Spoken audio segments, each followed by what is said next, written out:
തന്നെയും അവൻ വെറുതെ വിടില്ലെന്ന് മനസ്സ് പറയുന്നു. രക്ഷപ്പെടാൻ എന്നവണ്ണം അയാൾ ചുറ്റും നോക്കി.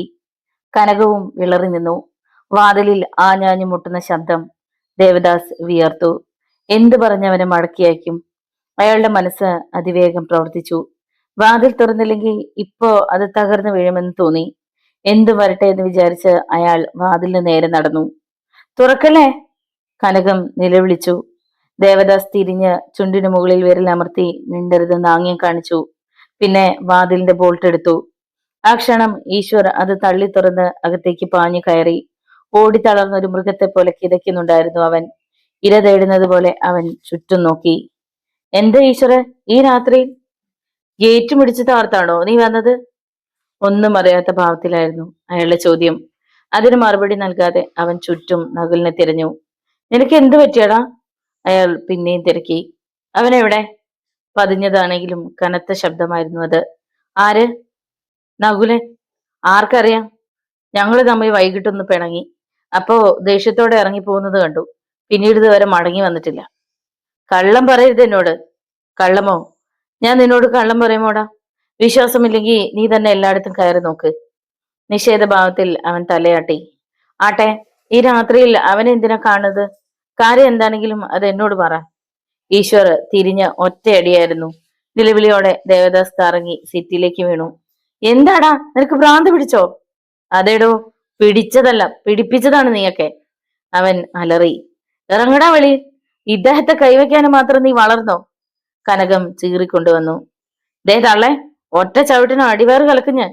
കൈവയ്ക്കുക മാത്രമല്ല തല കൊയ്യാനും എനിക്കറിയാം. അതിനും മടിക്കില്ല ഞാൻ. എനിക്കതിന് കൂലിക്കാരുടെ ആവശ്യമില്ല. ഇരുട്ടിന്റെ പിൻബലവും വേണ്ട, അറിയാമോ? ഭയന്ന് പിന്നോക്കം മാറിപ്പോയി കനകം.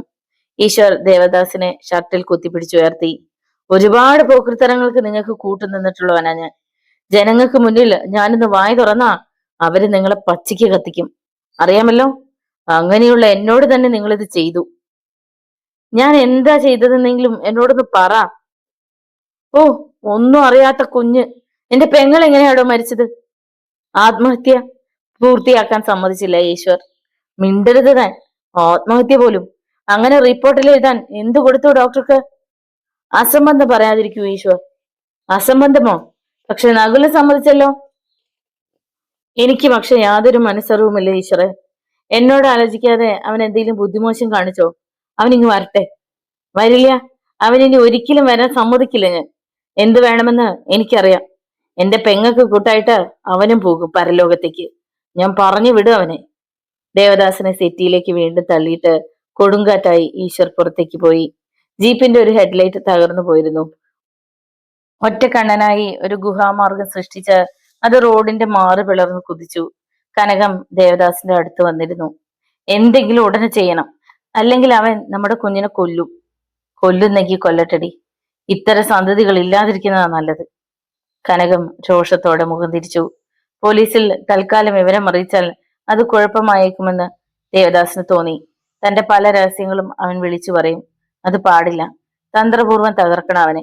തിരിഞ്ഞുകൊത്തിയ നിലയ്ക്ക് ഇനി മേലുകീഴ് നോക്കേണ്ട കാര്യമില്ല. ദേവദാസ് ഫോണിനടുത്തെത്തി. റിസീവർ എടുത്തിട്ട് 10 നമ്പറുകളിൽ കുത്തി. എങ്ങോട്ടൊന്നില്ലാതെ.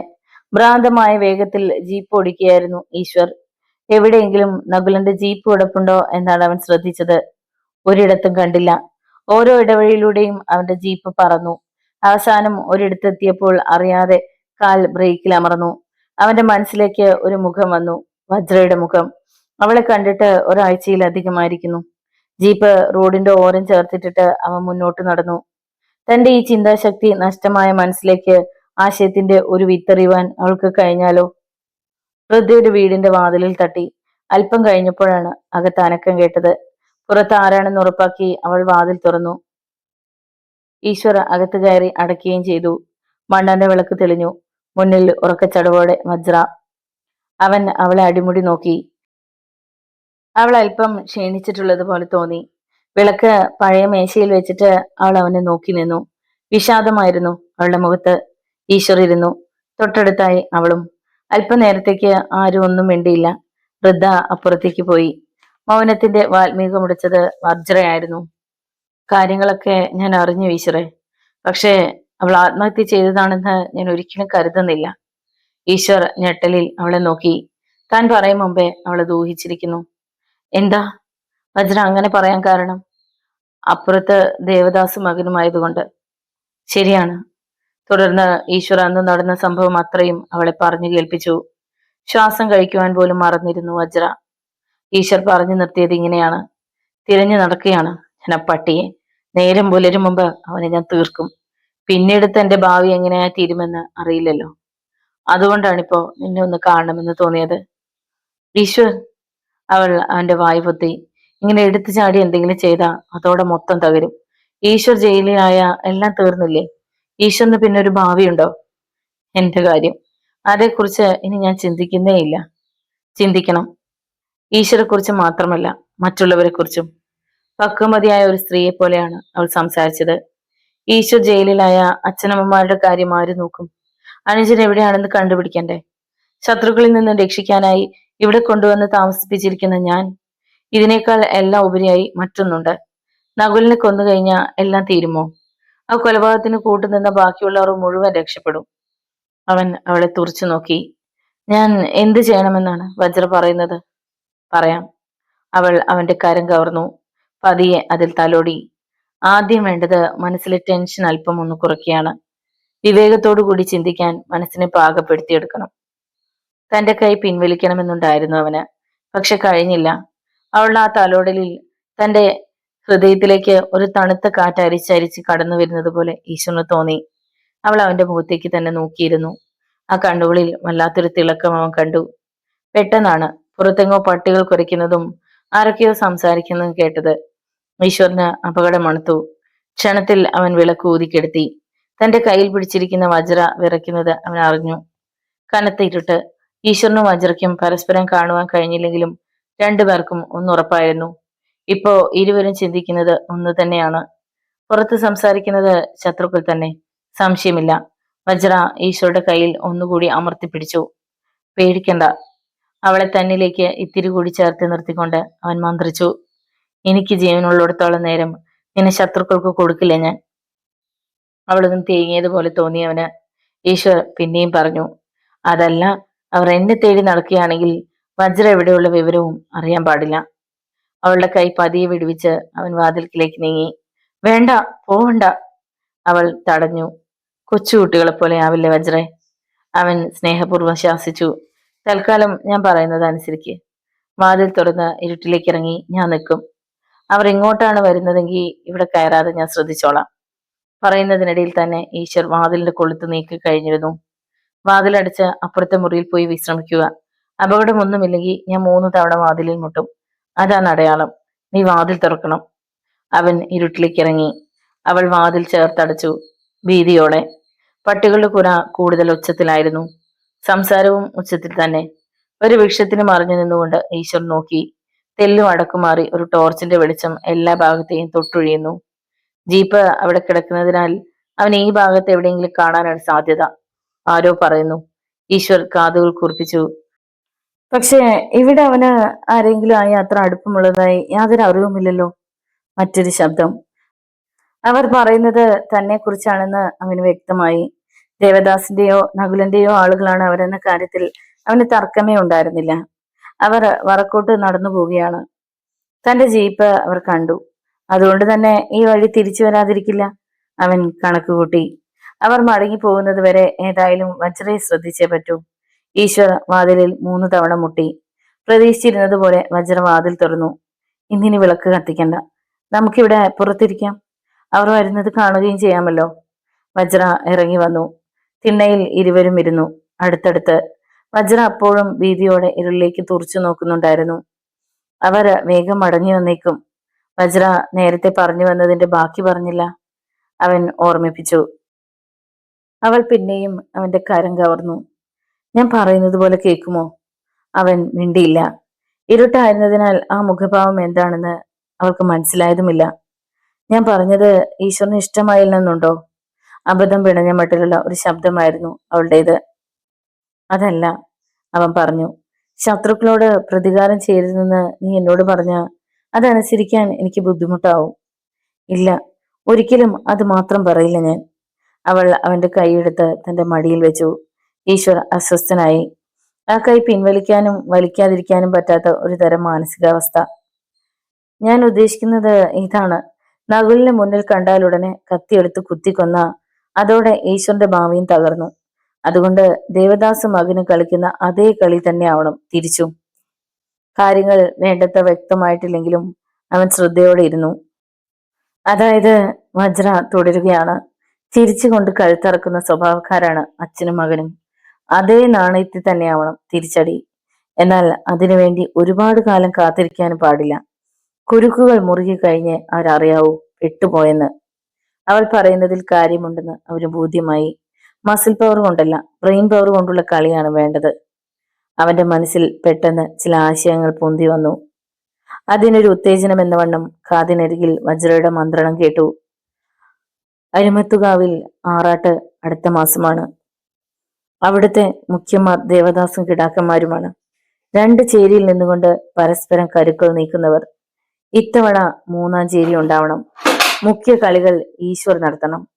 അതിനൊക്കെ ചില പദ്ധതികൾ എന്റെ പക്കലുണ്ട്. ആളുകളുടെ മുന്നിൽ അവർ വിയർക്കും. വിയർപ്പിക്കാനുള്ള അവസരം ഞാൻ ഒപ്പിച്ചു തരും. തന്റെ അരികിലിരിക്കുന്ന ഈ പെണ്ണ് കഴിഞ്ഞ നിമിഷം വരെ താൻ അറിഞ്ഞിട്ടുള്ളതിനേക്കാൾ ഒരുപാട് മാറിപ്പോയിരിക്കുന്നുവെന്ന് അവന് തോന്നി. എന്തൊക്കെയാണ് ഇവൾ പറയുന്നത്? മനസ്സിലെ ചതുരംഗപ്പലകയിൽ എന്ത് കളികളാണ് ഇവൾ അമർത്തി വെച്ചിരിക്കുന്നത്? അവന്റെ മനോഗതം അറിഞ്ഞതുപോലെ അവൾ അറിയിച്ചു. ഈശ്വർ, ഇപ്പൊ തുടങ്ങേണ്ടത് എവിടെയാണെന്ന് മാത്രം ചിന്തിക്കുക. ഞാനത് ചിന്തിച്ചു കഴിഞ്ഞു വജ്രേ. പക്ഷേ എനിക്കൊരു സാധനം വേണം. പറയൂ. ഒരു വീഡിയോ ക്യാമറ വീട്ടിലിരിപ്പുണ്ട്. വളരെ ചെറിയൊരെണ്ണം. ജപ്പാൻ മെയ്ഡാണ്. കാസറ്റും അലമാരയിലുണ്ട്. അവൾ സ്ഥലം കൃത്യമായി പറഞ്ഞു കൊടുത്തു. എങ്കിൽ ഞാൻ ഈ രാത്രി തന്നെ അത് പോയി എടുക്കട്ടെ? ഷുവർ. പക്ഷെ എങ്ങനെ വീട്ടിൽ കിടക്കും? അടുത്ത വീട്ടിലെ ആ സ്ത്രീ അവിടെ ഉണ്ടാവാനിടയില്ലല്ലോ. അത് ശരിയാണ്. പക്ഷെ അന്ന് നമ്മൾ ഇരുവരും ഇറങ്ങിയപ്പോ ഞാൻ വാതിൽ പൂട്ടി താക്കോൽ വെച്ചത് ഈശ്വർ ഓർക്കുന്നുണ്ടല്ലോ? ഉണ്ട്. അത് അവിടെ തന്നെ കാണും. പട്ടികളുടെ ഒച്ച പിന്നെയും കേട്ടപ്പോൾ ഈശ്വരവും വജ്രയും വടക്കോട്ട് നോക്കി. ടോർച്ചിന്റെ വെളിച്ചം കണ്ടു. വജ്ര കയറി വാതിലടച്ചോളൂ, ഞാനും പോകുന്നു. ഇരുവരും എണീറ്റു. ദേവദാസിനെ സൂക്ഷിച്ച് കൈകാര്യം ചെയ്യാവൂ, അവൾ ഒന്നുകൂടി ഓർമ്മിപ്പിച്ചു. ഏറ്റു. വജ്ര അകത്ത് കയറി വാതിലടച്ചു. ടോർച്ചിന്റെ വെളിച്ചവും ആളുകളുടെ ശബ്ദവും അടുത്തടുത്തെത്തി. ഈശ്വർ പഴയ മരച്ചോട്ടിൽ നിന്നു. എന്നാലും ആ കഴിവേറി മോൻ എങ്ങോട്ട് കെട്ടിയെടുത്തതാ? അവർ സംസാരിക്കുന്നത് കേട്ടു. ഈശ്വർ അണപ്പല്ലുകൾ കടിച്ചമർത്തി. അവർ 5-6 പേർ ഉണ്ടെന്ന് തോന്നി. വൃദ്ധയുടെ വീടിന് നേരെയും ടോർച്ചിന്റെ വെളിച്ചം നീണ്ടി വന്നു. ഈശ്വർ മരച്ചോട്ടിലേക്ക് ഒന്നുകൂടി ചേർന്നു. അവർ തെക്കോട്ട് നീങ്ങിയാണ്. ഇരുട്ടിനെ മറയാക്കി അവനും പിന്നാലെ വെച്ച് പിടിച്ചു. ഇലക്ഷൻ തീയതി പ്രഖ്യാപിച്ചു കഴിഞ്ഞ നേരമായതിനാൽ ദേവദാസ് ഇങ്ങനെ ഒളിഞ്ഞ കളികളെ നടത്തുമെന്ന് അവന് വ്യക്തമായി അറിയാം. ഇന്നിനി അദ്ദേഹത്തോട് ചെന്ന് എന്ത് പറയും? മുന്നിൽ പോയവരുടെ ശബ്ദം വീണ്ടും. ഈ രാത്രി എന്തെങ്കിലും ചെയ്തില്ലെങ്കിൽ ആകെ കുഴപ്പമാകുമെന്ന അദ്ദേഹം പറയുന്നത്. മറ്റൊരാൾ. അതിനിപ്പോ നമ്മൾ എന്നാ ചെയ്യാനാ? ജ്ഞാനദൃഷ്ടിയുണ്ടോ അവൻ എവിടാന്ന് കണ്ടുപിടിക്കാൻ? കേൾക്കാനുള്ള ക്ഷമയില്ലാതെ മുന്നോട്ട് കുതിക്കാൻ ഭാവിച്ചതാണ് ഈശ്വർ. പക്ഷെ വജ്രയുടെ വാക്കുകൾ അവനെ തടഞ്ഞു നിർത്തി. അവർ ജീപ്പിനടുത്തെത്തി. തൊട്ടു പിന്നിൽ തന്നെ ഈശ്വരം ഉണ്ടായിരുന്നു. ജീപ്പിനുള്ളിലേക്ക് അവർ ടോർച്ച് തെളിച്ചു നോക്കി. അവൻ വന്നിട്ടില്ല. വരുന്നത് വരെ നമുക്ക് കാത്തിരുന്നാലോ? അത് ശരിയാ. ഏതായാലും ജീപ്പില്ലാതെ അവൻ പോവില്ല. നമുക്ക് അകത്ത് കയറി പതുങ്ങിയിരിക്കാം. അവൻ എപ്പോഴാ വരുന്നത് വെച്ചാ അങ്ങനെ ചെയ്യുന്നത്? ഒന്നാമത് നല്ല ചൂട്. ഒരു കുപ്പിയെങ്കിലും കരുതിയിരുന്നെങ്കിൽ വേണ്ടില്ല. അവർ ജീപ്പിന് മുന്നിൽ നിന്നു. ഒരുവൻ ബോണറ്റിൽ കയറിയിരുന്നു. അത് കണ്ടത് മറ്റുള്ളവരും കയറി. ഈശ്വരന് പെരുത്ത് കയറി വന്നു. എന്തു വേണം? അവൻ ആലോചിച്ചു. എന്തോ ഒരാശയം കിട്ടിയതുപോലെ പതിയെ ജീപ്പിന് പിന്നിലെത്തി. ശബ്ദമുണ്ടാക്കാതെ പിന്നിൽ കയറി. അല്പനേരം കാത്തിരുന്നു. അവർ സംസാരം തുടരുന്നതേയുള്ളൂ. ഈ ജീപ്പ് നമുക്കങ്ങ് കത്തിച്ചാലോ? വേണ്ട വേണ്ട, അതേറെ കുഴപ്പമാവും. ഈശ്വർ ഡ്രൈവിംഗ് സീറ്റിലേക്ക് പതിഞ്ഞ് അമർന്നിറങ്ങി. എനിക്ക് മറ്റൊരു സംശയം. ഇനി ഒരു പക്ഷേ ജീപ്പിന് വല്ല കേടും പറ്റിയിട്ട് അവനിവിടെ ഇട്ടേച്ച് പോയതാണോ? ഒരു നിമിഷം മൗനം. അവർ ചിന്തിക്കുകയാണെന്ന് ഈശ്വരന് മനസ്സിലായി. ജീപ്പ് ഗിയറിൽ കിടക്കുകയാണ്. അവൻ കീ ഹാളിൽ കടത്തി. ഇനി എല്ലാം പെട്ടെന്നാവണം. ഏയ്, അങ്ങനെയാണെന്ന് എനിക്ക് തോന്നുന്നില്ല. ഒരാൾ. എന്താ തോന്നാതിരിക്കാൻ കാരണം? അത് പൊടുന്നനെയാണത് സംഭവിച്ചത്. ജീപ്പ് സ്റ്റാർട്ടായതും മുന്നോട്ട് കുതിച്ചതും ഒന്നിച്ച്. അയ്യോ! അവർ അലറിപ്പോയി. ഒപ്പം 5 പേരും പരസ്പരം പിടിക്കാൻ ശ്രമിച്ചു. അപ്പോൾ ഈശ്വർ ബ്രേക്ക് ആഞ്ഞമർത്തി. 5 പേരും തെറിച്ച് റോഡിൽ വീണു. അതേ വേഗത്തിൽ അവൻ ജീപ്പ് പിന്നോട്ടെടുത്തു. അതിനുശേഷമാണ് ഹെഡ്ലൈറ്റുകൾ തെളിച്ചത്. റോഡിൽ നിന്ന് ഉരുണ്ട് പുരണ്ട് എണീക്കുന്നവരെ കണ്ടു. വീണ്ടും ഗിയർ തെന്നി നീങ്ങി. ആക്സിലേറ്റർ ഞെരിഞ്ഞു. വന്യമായ മുരൾച്ചയോടെ ജീപ്പ് മുന്നോട്ട്. പ്രാണരക്ഷാർത്ഥം അവർ ഓടി മാറി. അവൻ നിർത്താതെ പാഞ്ഞുപോയി. അടുത്ത വളവിൽ ഒരു കാർ കിടക്കുന്നത് കണ്ടു. നമ്പർ നോട്ട് ചെയ്തു. അവർ വന്നതാണെന്ന് ഉറപ്പായി. ജീപ്പ് നിർത്തി എഞ്ചിൻ ഓഫ് ചെയ്യാതെ ചാടി ഇറങ്ങിയ അവൻ 4 ടയറുകളിലെയും കാറ്റഴിച്ചു വിട്ടു. പിന്നെ ഒരു മൂളിപ്പാട്ടോടെ വജ്രയുടെ ബംഗ്ലാവിലേക്ക് പോയി. നേരം പുലരും മുമ്പ് വീഡിയോ ക്യാമറ കൂടി എടുക്കണം. അവിടെ എത്തി. ഗേറ്റിന് കുറെ മുന്നിൽ മാറ്റി ജീപ്പ് നിർത്തിയിറങ്ങി. ആ കൂറ്റൻ ബംഗ്ലാവും പരിസരവും കടുത്ത ഇരുട്ടിന്റെ പിടിയിൽ അമർന്നിരുന്നു. ഗേറ്റ് ചാടിക്കടന്ന് അവൻ അപ്പുറത്തെത്തി. പരിസരത്തെങ്ങും ആരുമില്ലെന്ന് ഉറപ്പുവരുത്തിയിട്ട് സിറ്റ് ഔട്ടിലേക്ക് നീങ്ങി. വജ്ര അന്ന് താക്കോൽ വെച്ചത് എവിടെ നിന്നാണെന്ന് അറിയാം. എങ്കിലും ഇരുട്ട് കാരണം ഒരു ബുദ്ധിമുട്ട്. അവൻ തീപ്പെട്ടി വരച്ചു. താക്കോൽ എടുത്തു. അല്പനേരം കാത്തു നിന്നു. പിന്നെ വാതിൽ തുറന്ന് അകത്ത് കയറി. അത് ചേർത്തടച്ചു. ഇനി വേണമെങ്കിൽ ലൈറ്റ് ഇടാം. എന്നാൽ അത് ബുദ്ധിയല്ല. ആൾപ്പാർപ്പില്ലാത്ത വീട്ടിൽ വെളിച്ചം കണ്ടാൽ ആളുകൾ ശ്രദ്ധിക്കും. ഒരു തീപ്പെട്ടിക്കോൽ കൂടി ഉരച്ചു. ഫർണിച്ചറുകൾ എവിടെയൊക്കെയാണ് ഇട്ടിരിക്കുന്നതെന്ന് കണ്ടു. പിന്നെ അവയിൽ തട്ടാതെ സ്റ്റെയർ കേസ് കയറി. 2ാം നിലയിലെത്തി. പെട്ടെന്ന് താഴത്തെ നിലയിലെ മുറിയിലെങ്ങോ ഒരു ശബ്ദം കേട്ടു. ഈശ്വർ അറിയാതെ ഒന്ന് ഞെട്ടി. തന്നെ കൂടാതെ ഈ കെട്ടിടത്തിൽ മറ്റാരോ ഉണ്ട്. അവിടെ നിന്ന് ഒരു ഇഞ്ച് പോലും അനങ്ങാതെ അവൻ കാതോർത്തു. ഇനി വല്ല കള്ളനോ മറ്റോ. എന്നാൽ കുറച്ചു നേരം കാത്തു നിന്നിട്ടും അനക്കമൊന്നും കേട്ടില്ല. ഒക്കെ തന്റെ തോന്നലായിരുന്നു. അവന് ചിരി വന്നു.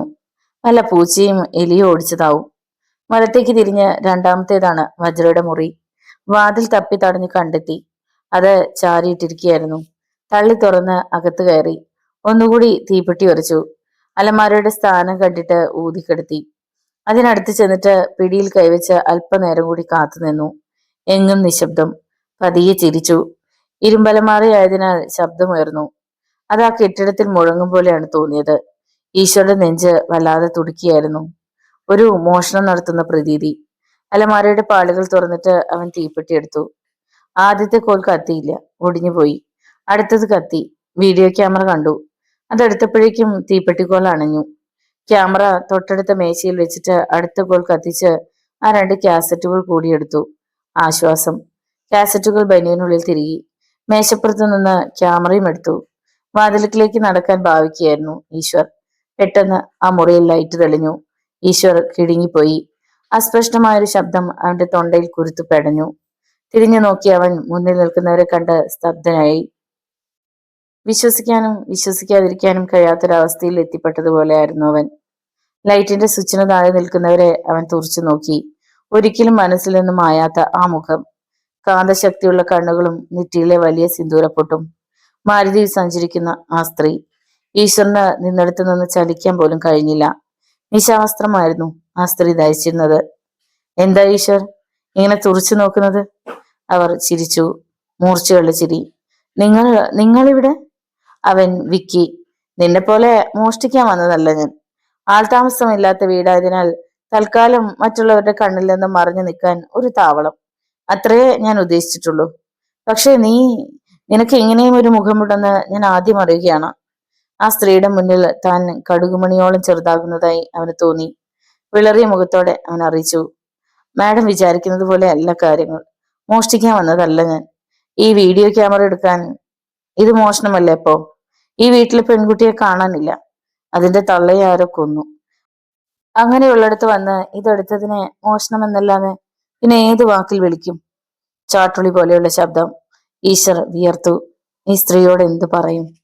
വജ്ര അനുവദിച്ചിട്ടാണെന്ന് പറഞ്ഞാൽ അപ്പോ അവൾ തന്റെ കസ്റ്റഡിയിലുണ്ടെന്ന് ഇവർ അറിയില്ലേ? എന്താ, തന്റെ നാവിറങ്ങിപ്പോയോ? വാക്കുകളിൽ പരിഹാസം. ഈശ്വർ മിണ്ടിയില്ല. തല കുനിഞ്ഞുപോയി. ഈശ്വർ, ആ സ്ത്രീ പിന്നെയും വിളിച്ചു. അവൻ യാന്ത്രികമായി മൂളി. മറുപടി പറയൂ. മാഡം ക്ഷമിക്കണം. നിങ്ങളുടെ ചോദ്യങ്ങൾക്കൊന്നും ഉത്തരം തരുവാൻ ഇപ്പൊ എനിക്കാവില്ല. അതെന്താണെന്ന് ചോദിച്ചാ അതിനും എന്റെ പക്കൽ മറുപടിയില്ല. പക്ഷെ ഒരിക്കൽ പകൽ പോലെ എല്ലാം വ്യക്തമാകും. അന്ന് നിങ്ങൾക്ക് അറിയും ഞാൻ ഈ ക്യാമറ മോഷ്ടിക്കുകയല്ലായിരുന്നെന്ന്. ആർ അവനെ തുറച്ചു നോക്കി അല്പനേരം നിന്നു. പിന്നെ പറഞ്ഞു, ശരി, താൻ പൊയ്ക്കോളൂ. ആ, എനിക്കൊരു അഭ്യർത്ഥന കൂടിയുണ്ട്. ഞാൻ ഇവിടെ താമസിക്കുന്ന വിവരം മറ്റാരും അറിയരുത്. ഇല്ല, പക്ഷെ നിങ്ങൾ ആരാണ്? എന്താണ് ഉദ്ദേശം? അവരൊന്ന് ചിരിച്ചു. ഈശ്വർ നേരത്തെ പറഞ്ഞതുപോലെ ഒരിക്കൽ അതും വ്യക്തമായിക്കൊള്ളും. വീഡിയോ ക്യാമറയുമായി ഈശ്വർ സ്റ്റെയർ കേസ് ഇറങ്ങി ഉള്ളിലേക്ക് നടന്നു വന്ന് വാതിൽ തുറന്നു. പഴയപടി പൂട്ടി താക്കോൽ വെച്ചു. ജീപ്പിനരികിലെത്തുമ്പോൾ എവിടെയോ കോഴി കൂവുന്നത് കേട്ടു. ഇന്നിനി തന്റെ ലക്ഷ്യം പൂർത്തിയാക്കാനാവില്ലെന്ന് അവൻ അറിയാമായിരുന്നു. പകൽ ഇരിഞ്ഞടങ്ങുന്നത് വരെ കാത്തിരിക്കേണ്ടി വരും. അവൻ ജീപ്പ് സ്റ്റാർട്ട് ചെയ്തു. വീട്ടിലേക്കുള്ള യാത്രക്കിടയിൽ ചിന്തിച്ചത് ദേവദാസിനെ എങ്ങനെ കൈകാര്യം ചെയ്യാമെന്നാണ്. എന്തായാലും ഈ പകൽ അയാൾ എന്തെങ്കിലും ചെയ്യാതിരിക്കില്ല. രാത്രി ഉറങ്ങാതെ തന്ത്രങ്ങൾ മെനയുകയായിരുന്നിരിക്കണം. അത് ശരിയായിരുന്നു. ദേവദാസും ഭാര്യ കനകവും ആ രാത്രി ഉറങ്ങിയിരുന്നില്ല. നകുലനെ എങ്ങനെയെങ്കിലും ഈശ്വർ കണ്ടെത്തുമോ എന്നതായിരുന്നു അവർക്ക് ഏറെ പേടി. സുരക്ഷിതമായ ഒരിടത്താണ് അവൻ. എന്നിരുന്നാലും ഈശ്വർ മറുപക്ഷത്തായതുകൊണ്ട് സൂക്ഷിച്ചേ പറ്റൂ. വിസിറ്റിംഗ് റൂമിൽ തന്നെ ഉണ്ടായിരുന്നു ദേവദാസും ഭാര്യയും. ഒരു കുപ്പി വിസ്കിയോളം അയാൾ തീർത്തു കഴിഞ്ഞിരുന്നു. കുഞ്ഞിനെ ഒന്നുകൂടി ഒന്ന് വിളിച്ചു നോക്കിയാലോ? കനകം ഭർത്താവിനെ നോക്കി. വേണ്ടടി, വേണ്ട. അവനൊന്ന് നുള്ളി നോവിക്കാൻ പോലും ഒരുത്തിനെയും ഞാൻ സമ്മതിക്കില്ല. നമ്മുടെ ആളുകൾ ഈശ്വരന്റെ ശവമായ എന്റെ മുന്നിലെത്തൂ. അക്കാര്യത്തിൽ ഉറച്ച വിശ്വാസമായിരുന്നു MLA-ക്ക്. പക്ഷെ നേരം പുലരുന്നതിന് അല്പം മുമ്പ് ഗുണ്ടകൾ വിയർത്തു കുടിച്ച് കയറി ചെന്നു. ദേവദാസ് അവരെ തുറച്ചു നോക്കി. പോയ കാര്യം? സാറ്, അവർ പരിങ്ങി. അവനെ കണ്ടുകിട്ടിയില്ലേ? വല്ലാത്തൊരു സാഹചര്യമായിരുന്നു അത്. അവരിൽ ഒരാൾ ഉണ്ടായ കാര്യങ്ങൾ വിശദീകരിച്ചു. ഛേ, ദേവദാസ് കൈകുടഞ്ഞു. ഒഴുക്ക നീയൊക്കെ, ഇനി കണ്ടുപോകരുത്. അവർ പോയി. പുതിയ തന്ത്രം എന്നെ പറ്റുമെന്ന് ദേവദാസിന് ഉറപ്പായി. ഒന്നാമത് അടുത്ത ആഴ്ച നോമിനേഷൻ കൊടുക്കാനുള്ളതാണ്. ഇലക്ഷനിടയിൽ നകുലിനെ പറ്റി ഇത്തരം ഓരോ ആരോപണം ഉയർന്നാൽ അത് വലിയ ദോഷം ചെയ്യും. കൈകൾ പിന്നിൽ കെട്ടി മനസ്സിൽ കണക്കുകൾ കൂട്ടുകയും കുറയ്ക്കുകയും ചെയ്തുകൊണ്ട് ദേവദാസ് മുറിയിൽ അങ്ങിങ്ങ് നടന്നു. നേരെ ശരിക്ക് പുലർന്നപ്പോൾ ഈശ്വർ നല്ല ഉറക്കത്തിലായിരുന്നു. ഇന്ന് ഓട്ടം പോകേണ്ടെന്ന് തീരുമാനിച്ചിരിക്കുകയാണ് അവൻ. സുന്ദരിയെ കൊന്നതാണെന്ന കാര്യം അവൻ മറ്റാരോടും പറഞ്ഞില്ല. തൽക്കാലം അച്ഛനും അമ്മയും അതറിയാതിരിക്കുന്നതാണ് നല്ലത്. 10 മണി കഴിഞ്ഞപ്പോൾ MLA ദേവദാസിന്റെ കാർ മണ്ണംകുളഞ്ഞി ലക്ഷം വീട് കോളനിയിലെത്തി. ജാനകിയാണ് ഈശ്വരെ വിളിച്ചുണർത്തിയത്. എടാ, ദേവദാസ് സാർ കാണാൻ വന്നിരിക്കുന്നു. ഈശ്വർ നെറ്റിച്ചൊളിച്ചു. എന്തിയെ? അച്ഛനുമായി കാര്യം പറയുന്നു. ആ, അമ്മ പൊയ്ക്കോ. ജാനകി മുറി വിട്ടു പോയ ഉടനെ ഈശ്വർ കർമ്മനിരതനായി. അവൻ പെട്ടെന്ന് വീഡിയോ ക്യാമറ എടുത്തു. അതിൽ കാസറ്റ് ഇട്ടു, ഓൺ ചെയ്തു. എന്നിട്ടത് മേശപ്പുറത്ത് പുസ്തകങ്ങൾക്കിടയിൽ വെച്ചു. അത് അത്ര വേഗത്തിൽ കണ്ടെത്തുകയില്ലെന്നറിയാം. മാത്രമല്ല, ദേവദാസ് സാറിന് ഇങ്ങനെ ഒരു സംശയം ഉണ്ടാകാൻ ഇടയുമില്ല.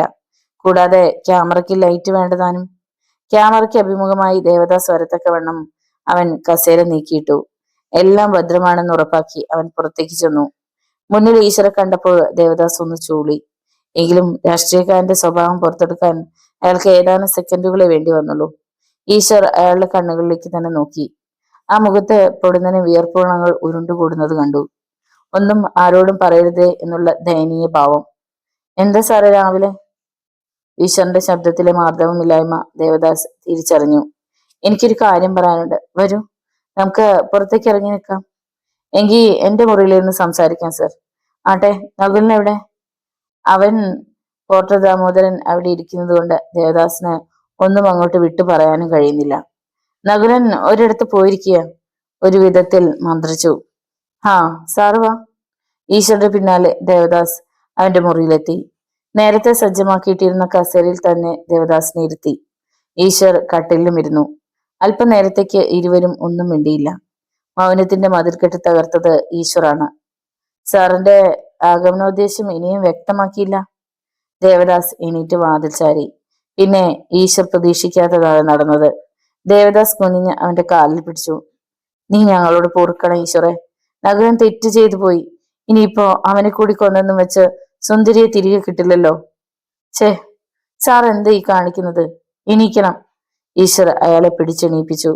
സാറ് കസേരയിലേക്ക് ഇന്നട്ടെ, എന്നിട്ട് സംസാരിക്കേ. ദേവദാസിന്റെ കണ്ണുകൾ നനയുന്നത് കണ്ടു. തികഞ്ഞ രാഷ്ട്രീയക്കാരന്റെ അടവ്. ഈശ്വർ, തെറ്റുപറ്റാത്ത മനുഷ്യനുണ്ടാവില്ല. നിന്നെ ഞാൻ എനിക്ക് പിറക്കാതെ പോയ മകനായിട്ടേ കരുതുന്നുള്ളൂ. എന്നിട്ടും നകുലൻ ഇങ്ങനെയൊക്കെ മുന്നിൽ വന്ന ചിലപ്പോ ഞാൻ തന്നെ അവനെ കൊന്നുപോകും. അതുകൊണ്ട് മാറി നിൽക്കുകയാണ് അവൻ. പക്ഷെ ഇന്നലെ രാത്രി മുഴുവൻ ഞാൻ ചിന്തിച്ചു, കഴിഞ്ഞു പോയതിന് പിന്നാലെ നടന്നതുകൊണ്ട് ആർക്കും യാതൊന്നും നേടാനാവില്ലല്ലോ. നഷ്ടങ്ങൾ ഏറെയുണ്ട് താനും. അതുകൊണ്ട് കണക്ക് ചോദിക്കുകയോ വില പേശുകയോ ആണെന്ന് ഈശ്വർ ധരിക്കരുത്. അതിനുള്ള അർഹതയും എനിക്കില്ലെന്ന് കരുതിക്കോളും. ദേവദാസിന്റെ ഉദ്ദേശം എന്താണെന്ന് അപ്പോഴും ഈശ്വറിന് വ്യക്തമായില്ല. അയാൾ തന്നെ പറയട്ടെ എന്ന് കരുതി മൗനം പാലിച്ചു. അല്പം കഴിഞ്ഞാണ് അയാൾ ബാക്കി പറഞ്ഞത്. ഈശ്വർ ചോദിക്കുന്നത് എത്രയാണെന്ന് വെച്ചാ ഞാൻ തരും. പകരം എനിക്ക് എന്റെ മകന്റെ ജീവൻ തരണം. അത് നീ എടുക്കരുത്. ഈശ്വരുടെ ചുണ്ടിൽ ഒരു വരണ്ട ചിരിയുണ്ടായി. സർ, എന്റെ പെങ്ങക്ക് അങ്ങ് എത്രയാണ് വിലയിട്ടിരിക്കുന്നതെന്ന് അറിയാതെ ഞാൻ ചോദിക്കുന്നത് എങ്ങനെ? പരിഹസിക്കുകയാണ് നീ എന്നറിയാം. അത് കേൾക്കാനുള്ള മാനസികമായ ഒരുക്കത്തോടെ തന്നെയാണ് ഞാൻ വന്നിരിക്കുന്നതും. ദേവദാസ് ഒരു ചുരുട്ട് കത്തിച്ചു. ഈശ്വരുടെ ഉള്ളിന്റെ ഉള്ളിൽ ഒരു കടൽ ഗർജിക്കുകയായിരുന്നു. ഒറ്റയടിക്ക് ദേവദാസിനെ കൊല്ലാനുള്ള ആവേശം അടക്കി നിർത്തിയിരിക്കുകയാണ് അവൻ. വജ്ര പറഞ്ഞതുപോലെ തന്ത്രപൂർവം ഇയാളോട് ഇടപെടാൻ. എന്തെങ്കിലും ഒരു മറുപടി എനിക്ക് താടാ ഈശ്വർ. ആ മുഖത്തേക്ക് ഒന്നുകൂടി നോക്കിയിട്ട് ജനാലയിലൂടെ അകലെ നിൽക്കുന്ന ഒരു തെങ്ങിലേക്ക് ദൃഷ്ടി ഉറപ്പിച്ചുകൊണ്ടാണ് അവൻ പറഞ്ഞത്. ഇനിയിപ്പോ ഒന്നും പറയുന്നില്ല. അങ്ങയോട് ഞാൻ എന്തു പറയാൻ? സാർ എന്ത് വേണമെന്ന് പറഞ്ഞാലും അങ്ങനെ ചെയ്യും ഞാൻ, അറിയാമല്ലോ. ദേവദാസിന്റെ മനസ്സിൽ ഒരു ഇളം തെന്നൽ വീശി. തോണി താൻ പിടിക്കുന്നിടത്തേക്ക് വരികയാണ്. എങ്കിൽ ഞാൻ ഇപ്പൊ വരാം. അയാൾ എണീറ്റ് പുറത്തേക്ക് പോയി. രോഷത്തോടെ ഈശ്വർ കിടക്കയിൽ കൈ ചുരുട്ടിയിടിച്ചു. സ്കൗണ്ടറൽ. ദേവദാസ് മടങ്ങി വരും മുമ്പ് വീഡിയോ ക്യാമറ പ്രവർത്തിക്കുന്നുണ്ടോ എന്ന് ഒരിക്കൽ കൂടി നോക്കി തൃപ്തിപ്പെട്ടു ഈശ്വർ. 1 മിനിറ്റ് കഴിഞ്ഞപ്പോൾ MLA മടങ്ങി വന്നു. കയ്യിൽ ചെറിയൊരു പെട്ടി ഉണ്ടായിരുന്നു. അതയാൾ ഈശ്വരുടെ മുന്നിൽ വെച്ചു. ചെറിയൊരു സഹായം, പോരകി ചോദിച്ചാൽ മതി, ഞാൻ തരാം. ഈശ്വർ പതിയെ പെട്ടിയിൽ തലോടി. തന്റെ പെങ്ങടെ ജീവന്റെ വില. ഇതിന്റെ ഒപ്പം ദേവദാസ് സ്വന്തം കുടുംബത്തിന്റെ വില കൂടി തനിക്ക് തരികയാണെന്ന് ഇപ്പൊ അറിയുന്നില്ല. ഞാൻ നകുലിനെ മടക്കി വിളിക്കട്ടെ ഈശ്വർ? അവനൊന്ന് മൂളി. മതി, ഈശ്വർ പറഞ്ഞതാണെന്ന് എനിക്കറിയാം. ആശ്വാസമായി. എങ്കിലിനി ഞാൻ പോട്ടെ. തൽക്കാലം ഒന്നും ആരും അറിയണ്ട. അവൻ തലകുലുക്കി. ദേവദാസ് യാത്ര പറഞ്ഞു പോയപ്പോൾ ഈശ്വർ പെട്ടി തുറന്നു. അതിൽ അടുക്കി വെച്ചിരിക്കുന്ന 1000ന്റെ നോട്ടുകെട്ടുകൾ. ഈശ്വർ കെട്ടുകൾ എണ്ണി. 20 ലക്ഷം രൂപ. അവൻ ആ പെട്ടി വീഡിയോ ക്യാമറയ്ക്ക് അഭിമുഖമായി പിടിച്ചു. എന്റെ പെങ്ങടെ ജീവന്റെ കോമ്പൻസേഷൻ എന്ന് ക്യാമറയിൽ നോക്കി പറഞ്ഞു. പിന്നെ അത് ഓഫ് ചെയ്തു. പെട്ടി അടച്ച് ഭദ്രമായി മാറ്റിവെച്ചു. കുറച്ചു കഴിഞ്ഞപ്പോൾ മൊബൈൽ പാപ്പി വന്നു. ആശാനെ, ഇന്ന് ഇറക്കുന്നില്ലേ ജീപ്പ്? ഇല്ലടാ. എന്നാ ഞാൻ പോട്ടെ. വേണ്ട, വേറെ കുറച്ച് ജോലിയുണ്ട്. അന്ന് പകൽ മുഴുവൻ വീഡിയോ ക്യാമറ പ്രവർത്തിപ്പിക്കുന്നത് എങ്ങനെയാണെന്ന് പാപ്പിയെ പഠിപ്പിക്കുകയായിരുന്നു ഈശ്വർ. നേരം സന്ധ്യ മയങ്ങി. എവിടുന്ന് കിട്ടിയ ആശാനെ ഈ ക്യാമറ? പാപ്പി അപ്പോഴാണ് ചോദിച്ചത്. അതൊക്കെ പിന്നെ പറയാം. തൽക്കാലം നമുക്ക് ചില ജോലികളുണ്ട്. ഇതുകൊണ്ട് കല്യാണം പിടിക്കാൻ പോകുന്നു. അതിലൊക്കെ വലിയ കാര്യമാ. നിനക്കത് വഴിയെ മനസ്സിലാകും. രാത്രി 10 മണിയായപ്പോൾ ഈശ്വറും പാപ്പിയും കൂടി ജീപ്പിൽ കയറി. ക്യാമറ ഒരു സഞ്ചിയിലാക്കി പാപ്പി പിടിച്ചിരുന്നു. നമ്മൾ എങ്ങോട്ടാ ആശാനെ? പാപ്പിക്ക് ഉദ്യോഗം അടക്കാനാവുന്നില്ല. എന്നാൽ ഈശ്വർ സൂക്ഷിച്ചൊന്ന് നോക്കിയപ്പോ അവൻ നിശബ്ദനായി. 1 മണിക്കൂറോളം യാത്ര ചെയ്ത് അവർ ജനറൽ ഹോസ്പിറ്റലിന് മുന്നിലെത്തി. ഡോക്ടർ കൃഷ്ണദാസ് ഉണ്ടോ എന്ന് തിരക്കിച്ചു വാ നീ, ഈശ്വർ പറഞ്ഞു. മിനിറ്റുകൾക്കുള്ളിൽ അവൻ പോയി തിരക്കിയിട്ട് വന്നു. ഇല്ല, ക്വാർട്ടേഴ്സിലാ. നല്ലത്, കയറിക്കോ. ജീപ്പ് പിന്നെയും മുന്നോട്ട്. 5 മിനിറ്റ് കഴിഞ്ഞ് റോഡിന്റെ ഓരം ചേർത്ത് നിർത്തി. ഇടതുഭാഗത്ത് 2 നിലകളുള്ള ഒരു കെട്ടിടം കണ്ടു. ഈശ്വർ പാപ്പിയോട് എന്തൊക്കെയോ പറഞ്ഞു. അവൻ തലകുലുക്കി എല്ലാം സമ്മതിച്ചു. പിന്നെ രണ്ടുപേരും ഇറങ്ങി. ഗേറ്റിനരികിൽ ഡോക്ടർ കൃഷ്ണദാസിന്റെ നെയിം ബോർഡ് കണ്ടു. അവർ അകത്തേക്ക് നോക്കി. പോർച്ചിൽ ടാറ്റ എസ്റ്റേറ്റ് കിടപ്പുണ്ട്. ഗേറ്റ് പൂട്ടിയിരുന്നു. അതിന് പുറത്തുകൂടി ഇരുവരും അപ്പുറത്തിറങ്ങി. കൂട്ടിൽ കിടന്ന ഒരു പട്ടി കുറച്ചു. പോടാ പട്ടി, പാപ്പി പറഞ്ഞു. ആറ്റുചരൽ വിരിച്ച മുറ്റത്തുകൂടി നടന്നപ്പോൾ വല്ലാതെ ശബ്ദമുയർന്നു. സിറ്റൗട്ടിൽ കയറി ഈശ്വർ കോളിംഗ് ബെല്ലിന്റെ സ്വിച്ച് അമർത്തി. അകത്ത് ഒരു പൂച്ചയുടെ ശബ്ദം. പിന്നെ ശാന്തത. ഒരിക്കൽ കൂടി അവൻ ബെല്ലമർത്തി. പൂച്ച പിന്നെയും കരഞ്ഞു. ഒപ്പം വിസിറ്റിംഗ് റൂമിലെ ലൈറ്റ് തെളിഞ്ഞു. വാതിലിന്റെ സേഫ്റ്റി ചെയിൻ ഇട്ടുകൊണ്ടാണ് ആരോ അത് തുറന്നത്. ആരാ? ഈശ്വർ മുന്നോട്ട് നീങ്ങി നിന്നു. വാതിലിന്റെ വിടവിലൂടെ അത്ഭുതകാരനായ ഡോക്ടർ കൃഷ്ണദാസിന്റെ മുഖം അവൻ കണ്ടു. MLA ദേവദാസ് സാർ പറഞ്ഞയച്ചതാ ഇത് തരാൻ. വീഡിയോ ക്യാമറ ഇരിക്കുന്ന സഞ്ചി കാണിച്ചുകൊണ്ടാണ് പറഞ്ഞത്. അതോടെ സേഫ്റ്റി ചെയിൻ മാറ്റി ഡോക്ടർ ഫാദിൽ മലക്കെ തുറന്നു. എന്താ ഇതിൽ? ഒരു ഡൈനാമൈറ്റ്. വാട്ട്? കിടുങ്ങിപ്പോയി ഡോക്ടർ. അയാൾ വാതിലടയ്ക്കാൻ ഭാവിച്ചു.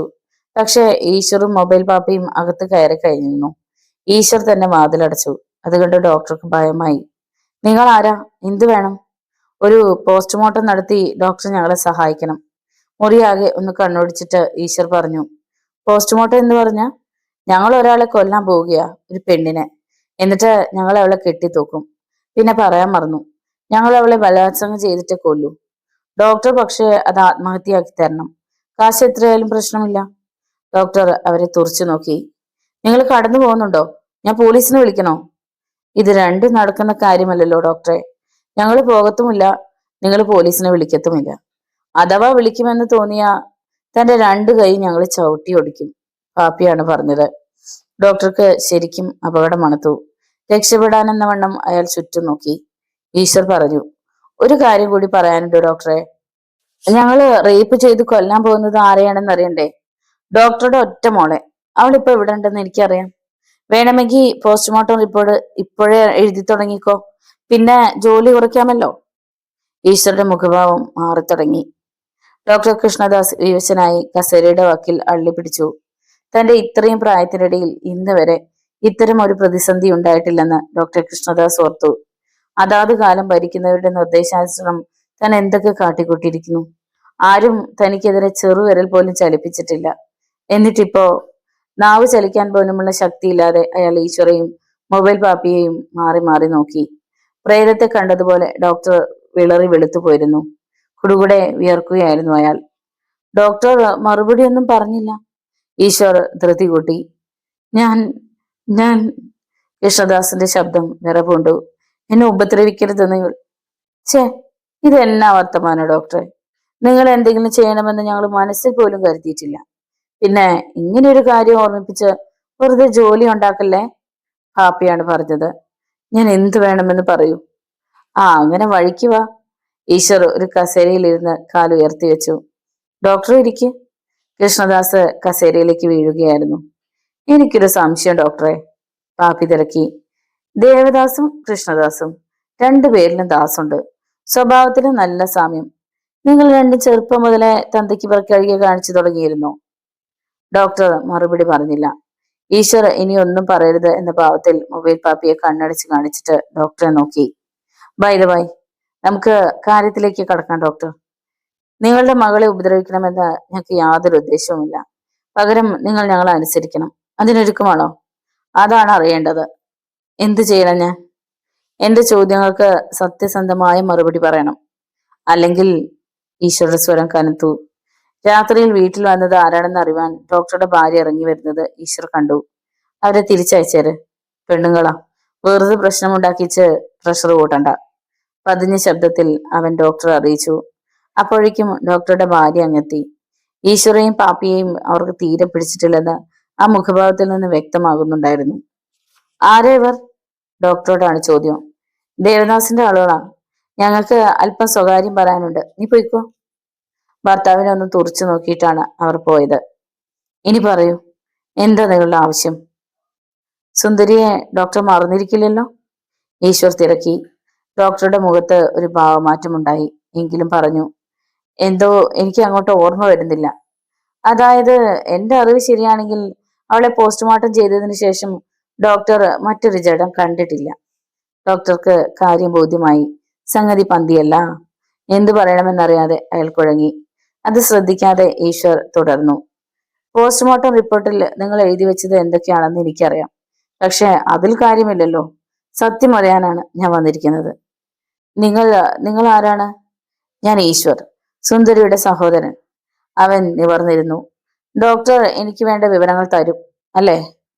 അവൻ ഒരു കത്തി എടുത്തു. ഡോക്ടറുടെ മുഖം ഭീതിയാൽ വിളറി. പറഞ്ഞില്ലെങ്കിൽ തന്റെ പോസ്റ്റ്മോർട്ടം നടത്താൻ നാളെ വേറെ ഡോക്ടർ വേണ്ടിവരും. പെട്ടെന്നാണ് അത് സംഭവിച്ചത്. ഡോക്ടർ കൃഷ്ണദാസ് ചാടി എണീറ്റതും അകത്തേക്ക് ഓടിയതും ഒന്നിച്ചായിരുന്നു. പക്ഷെ വൈകിപ്പോയി. കസേരയിൽ നിന്ന് ഗ്രാനൈറ്റ് പതിച്ച ഫ്ലോറിലൂടെ മുന്നോട്ട് നിരങ്ങിയ ഈശ്വരുടെ കാൽ തട്ടി അയാൾ തറയിൽ കമിഴ്ന്നു വീണു. നിലവിളിക്കാൻ ഭാവിച്ച ഡോക്ടറുടെ വായിൽ ഈശ്വർ കത്തിമുന മുട്ടിച്ചു. ഞാൻ പറയാതെ ശബ്ദിച്ച നാവരിഞ്ഞു കിടക്കും. ഈശ്വർ അയാളുടെ പുറത്ത് കയറിയിരുന്നു. പിന്നെ ഈ കത്തി കൊണ്ട് ഞാൻ തന്റെ കണ്ണുകൾ രണ്ടും ചൂഴ്ന്നെടുക്കും. ഡോക്ടർ ഉമിനീരിറക്കാൻ പാടുപെട്ടു.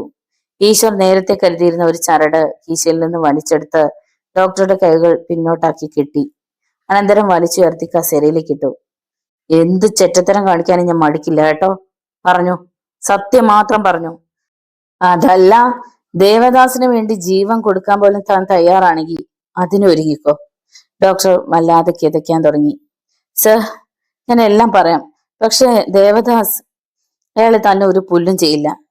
കാരണം ഈ വിവരങ്ങൾ ഇപ്പോഴൊന്നും പുറത്തു വിടില്ല ഞാൻ. ദേവദാസിന്റെ ശക്തി ക്ഷയിക്കുന്ന ഒരു ദിവസം അടുത്ത് തന്നെ ഉണ്ടാവും. അന്ന് ഇത് വെച്ച് അയാളെ ഞാൻ പൂട്ടും, ഒരിക്കലും രക്ഷപ്പെടാൻ കഴിയാത്ത വിധത്തിൽ. അത് പറയുമ്പോൾ ഈശ്വരന്റെ അണപ്പല്ലുകൾ ഞെരിഞ്ഞമരുകയായിരുന്നു. ഉൾക്കണ്ണുകളിൽ തൂങ്ങി നിൽക്കുന്ന സുന്ദരിയുടെ രൂപമായിരുന്നു. പാപ്പി അപ്പോഴേക്കും വീഡിയോ ക്യാമറ സജ്ജമാക്കി. അതുകൂടി കണ്ടപ്പോൾ ഡോക്ടർ ഒന്നുകൂടി തളർന്നു. ഈശ്വർ കസേര നീക്കിയിട്ട് ഡോക്ടർക്ക് അടുത്തായി ഇരുന്നു. കത്തി ക്യാമറയിൽ പെടാതിരിക്കാനായി ഒളിച്ചു വെച്ചു. ഡോക്ടറുടെ കൈകൾ ബന്ധിച്ചതാണെന്ന് തോന്നുമായിരുന്നില്ല. പിന്നിൽ കൈവച്ചുകൊണ്ടിരിക്കുകയാണെന്ന് പറയൂ, ഈശ്വർ സംസാരിച്ചു. പോസ്റ്റ്മോർട്ടത്തിന്റെ ശരിക്കുള്ള റിപ്പോർട്ട് എങ്ങനെയായിരുന്നു ഡോക്ടർ? പാപ്പി ക്യാമറ ഡോക്ടറുടെ മുഖത്തേക്ക് തിരിച്ചു. അത് പേടിക്കണ്ട, പറഞ്ഞോളൂ ഡോക്ടർ. സുന്ദരി ആത്മഹത്യ ചെയ്തതല്ല, അവൾ മരിച്ച ശേഷം കെട്ടിത്തൂക്കിയതാണ്. എങ്ങനെയാണ് കൊല ചെയ്തത്? ഒന്നിലധികം പേരുടെ ക്രൂരമായ വീഴ്ച മൂലമാകാനാണ് സാധ്യത. പക്ഷേ ശ്വാസതടസ്സവും ഉണ്ടായിട്ടുണ്ട്. ഈശ്വരുടെ ഞരമ്പുകൾ വലിഞ്ഞു മുറുകി. ഒരു വിധത്തിൽ അവൻ നിയന്ത്രിച്ചിരുന്നു. പിന്നെ പോസ്റ്റ്മോർട്ടം റിപ്പോർട്ടിൽ കൃത്രിമം കാണിക്കുവാൻ നിങ്ങളോട് പറഞ്ഞത് ആരാണ്? ഡോക്ടർ മടിച്ചു. പേടിക്കണ്ട, പറഞ്ഞോളൂ. MLA ദേവദാസ്. അതിനായി നിങ്ങൾക്ക് എത്ര ലക്ഷം തന്നു അയാൾ? 2. ഈ പറഞ്ഞത് മുഴുവൻ സത്യമാണല്ലോ? അതെ. തനിക്ക് ആവശ്യമുള്ള വിവരങ്ങൾ കിട്ടിക്കഴിഞ്ഞു എന്നറിഞ്ഞതും ഈശ്വർ പാപ്പിയെ നോക്കി. അവൻ ക്യാമറ ഓഫ് ചെയ്തു. ഈശ്വർ ചാടി എണീറ്റതും ഡോക്ടറുടെ നെഞ്ചിൽ ഊക്കോടെ ചവിട്ടിയതും ഒപ്പമായിരുന്നു. അയാൾ കസേരയോടുകൂടി തന്നെ അപ്പുറത്തേക്ക് മറിഞ്ഞു. ഒട്ടിയുടെ മോനെ, ശവത്തിനോട് പോലും മാന്യത പുലർത്താൻ കഴിയാത്ത നിനക്ക് ജീവിക്കാൻ അർഹതയില്ലടാ. കൊല്ലല്ലേ? ഡോക്ടർ കേടു. ശബ്ദം കേട്ട് ഡോക്ടറുടെ ഭാര്യയും മകളും ഓടി വന്നു. അയ്യോ, കൊല്ലുന്നേ! ആദ്യം നിലവിളിച്ചത് ഡോക്ടറുടെ ഭാര്യയാണ്. മിണ്ടരുത്, ഈശ്വർ കത്തി ചൂണ്ടി. അവരുടെ തുറന്ന വായി അങ്ങനെ തന്നെ ഇരുന്നു.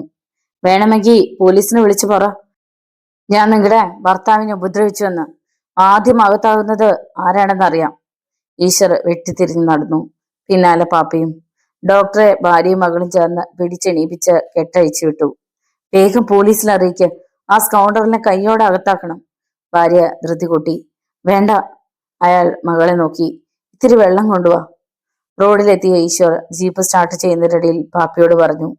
ഇനി ഒരാളെ കൂടി കാണാനുണ്ട്, ഇൻസ്പെക്ടർ ശിവൻകുട്ടിയെ. പക്ഷെ ഇന്ന് വേണ്ട. റോഡിന്റെ മാറു വിളർന്ന് ജീപ്പ് കുതിച്ചു.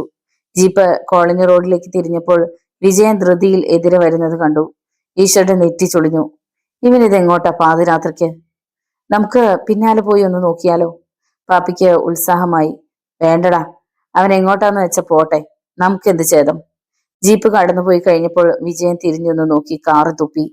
അയാളുടെ ആ രാത്രി യാത്ര അവസാനിച്ചത് ചെങ്കാട്ട് തറവാട്ട് മുറ്റത്താണ്. ചന്ദ്രപ്പൻ കിടാവും ആൺമക്കളും അപ്പോഴും തറവാടിന്റെ പൂമുഖത്ത് അയാളെ പ്രതീക്ഷിച്ച് ഇരിപ്പുണ്ടായിരുന്നു. നീ എന്താടാ ഇത്രയും താമസിച്ചത്? കിടാവ് ശബ്ദമുയർത്തി. അത് അങ്ങത്തെ കോളനിയിൽ എല്ലാരും ഉറങ്ങാതെ പോരാൻ പറ്റുമോ? എന്നിട്ടും വരുന്ന വഴിയിൽ ഈശ്വരന്റെ മുമ്പ് പെട്ടു. എന്നിട്ട്? ഗണേശൻ തിരക്കി. നീ ഇങ്ങോട്ട് നീങ്ങി നിൽക്ക്, വിളിച്ചത് എന്തിനാണെന്ന് പറയട്ടെ. ഉമ്മറത്തെണ്ണയോട് ചേർന്ന് നിന്നു വിജയൻ. അയാൾക്കും തന്റെ ആൺമക്കൾക്കും മാത്രം കേൾക്കത്തക്ക ശബ്ദത്തിൽ കിടാവ് എന്തൊക്കെയോ പറഞ്ഞു. വിജയൻ എല്ലാം തലകുലുക്കി സമ്മതിക്കുകയും ചെയ്തു. എന്നാൽ ഇനി നീ പൊയ്ക്കോ. ശരി അങ്ങത്തെ. വിജയൻ തിരിച്ചു നടന്നു. അയാൾ മുറ്റം കടന്നപ്പോ കിടാവ് മക്കളെ നോക്കി. ഇനി പന്ത് നമ്മുടെ ഗ്രൗണ്ടിലാണ്. ഇലക്ഷന് കോളനിയിലെ വോട്ട് ഒന്നോടെ നമുക്ക് പോരും, ഉറപ്പ്. മക്കൾ ചിരിച്ചു. പക്ഷെ തീർന്നില്ല. കിടാവ് തുടർന്നു. ശരിക്കുള്ള കളി ഇനിയാണ്. ചന്ദ്രപ്പൻ കിടാവ് മക്കളെയും ചില ജോലികൾ ഏൽപ്പിച്ചു. ഈശ്വർ, ഇനി അവൻ തല ഉയർത്തരുത്. അത് ഞങ്ങളെ ഏറ്റച്ച. എങ്കിൽ പോയി കിടന്നുറങ്ങ്. മക്കൾ അകത്തേക്ക് പോയിട്ടും കിടാവ് പോയില്ല. നദിയിൽ നിന്ന് വീശി വരുന്ന തണുത്ത കാറ്റേറ്റിരിക്കാൻ ഒരു സുഖം. അല്പം ഇരട്ടി മധുരം എടുത്ത് വായിലിട്ടപ്പോൾ പിന്നെയും സുഖം. പിറ്റേന്ന് ഏതാണ്ട് 4 മണി കഴിഞ്ഞു.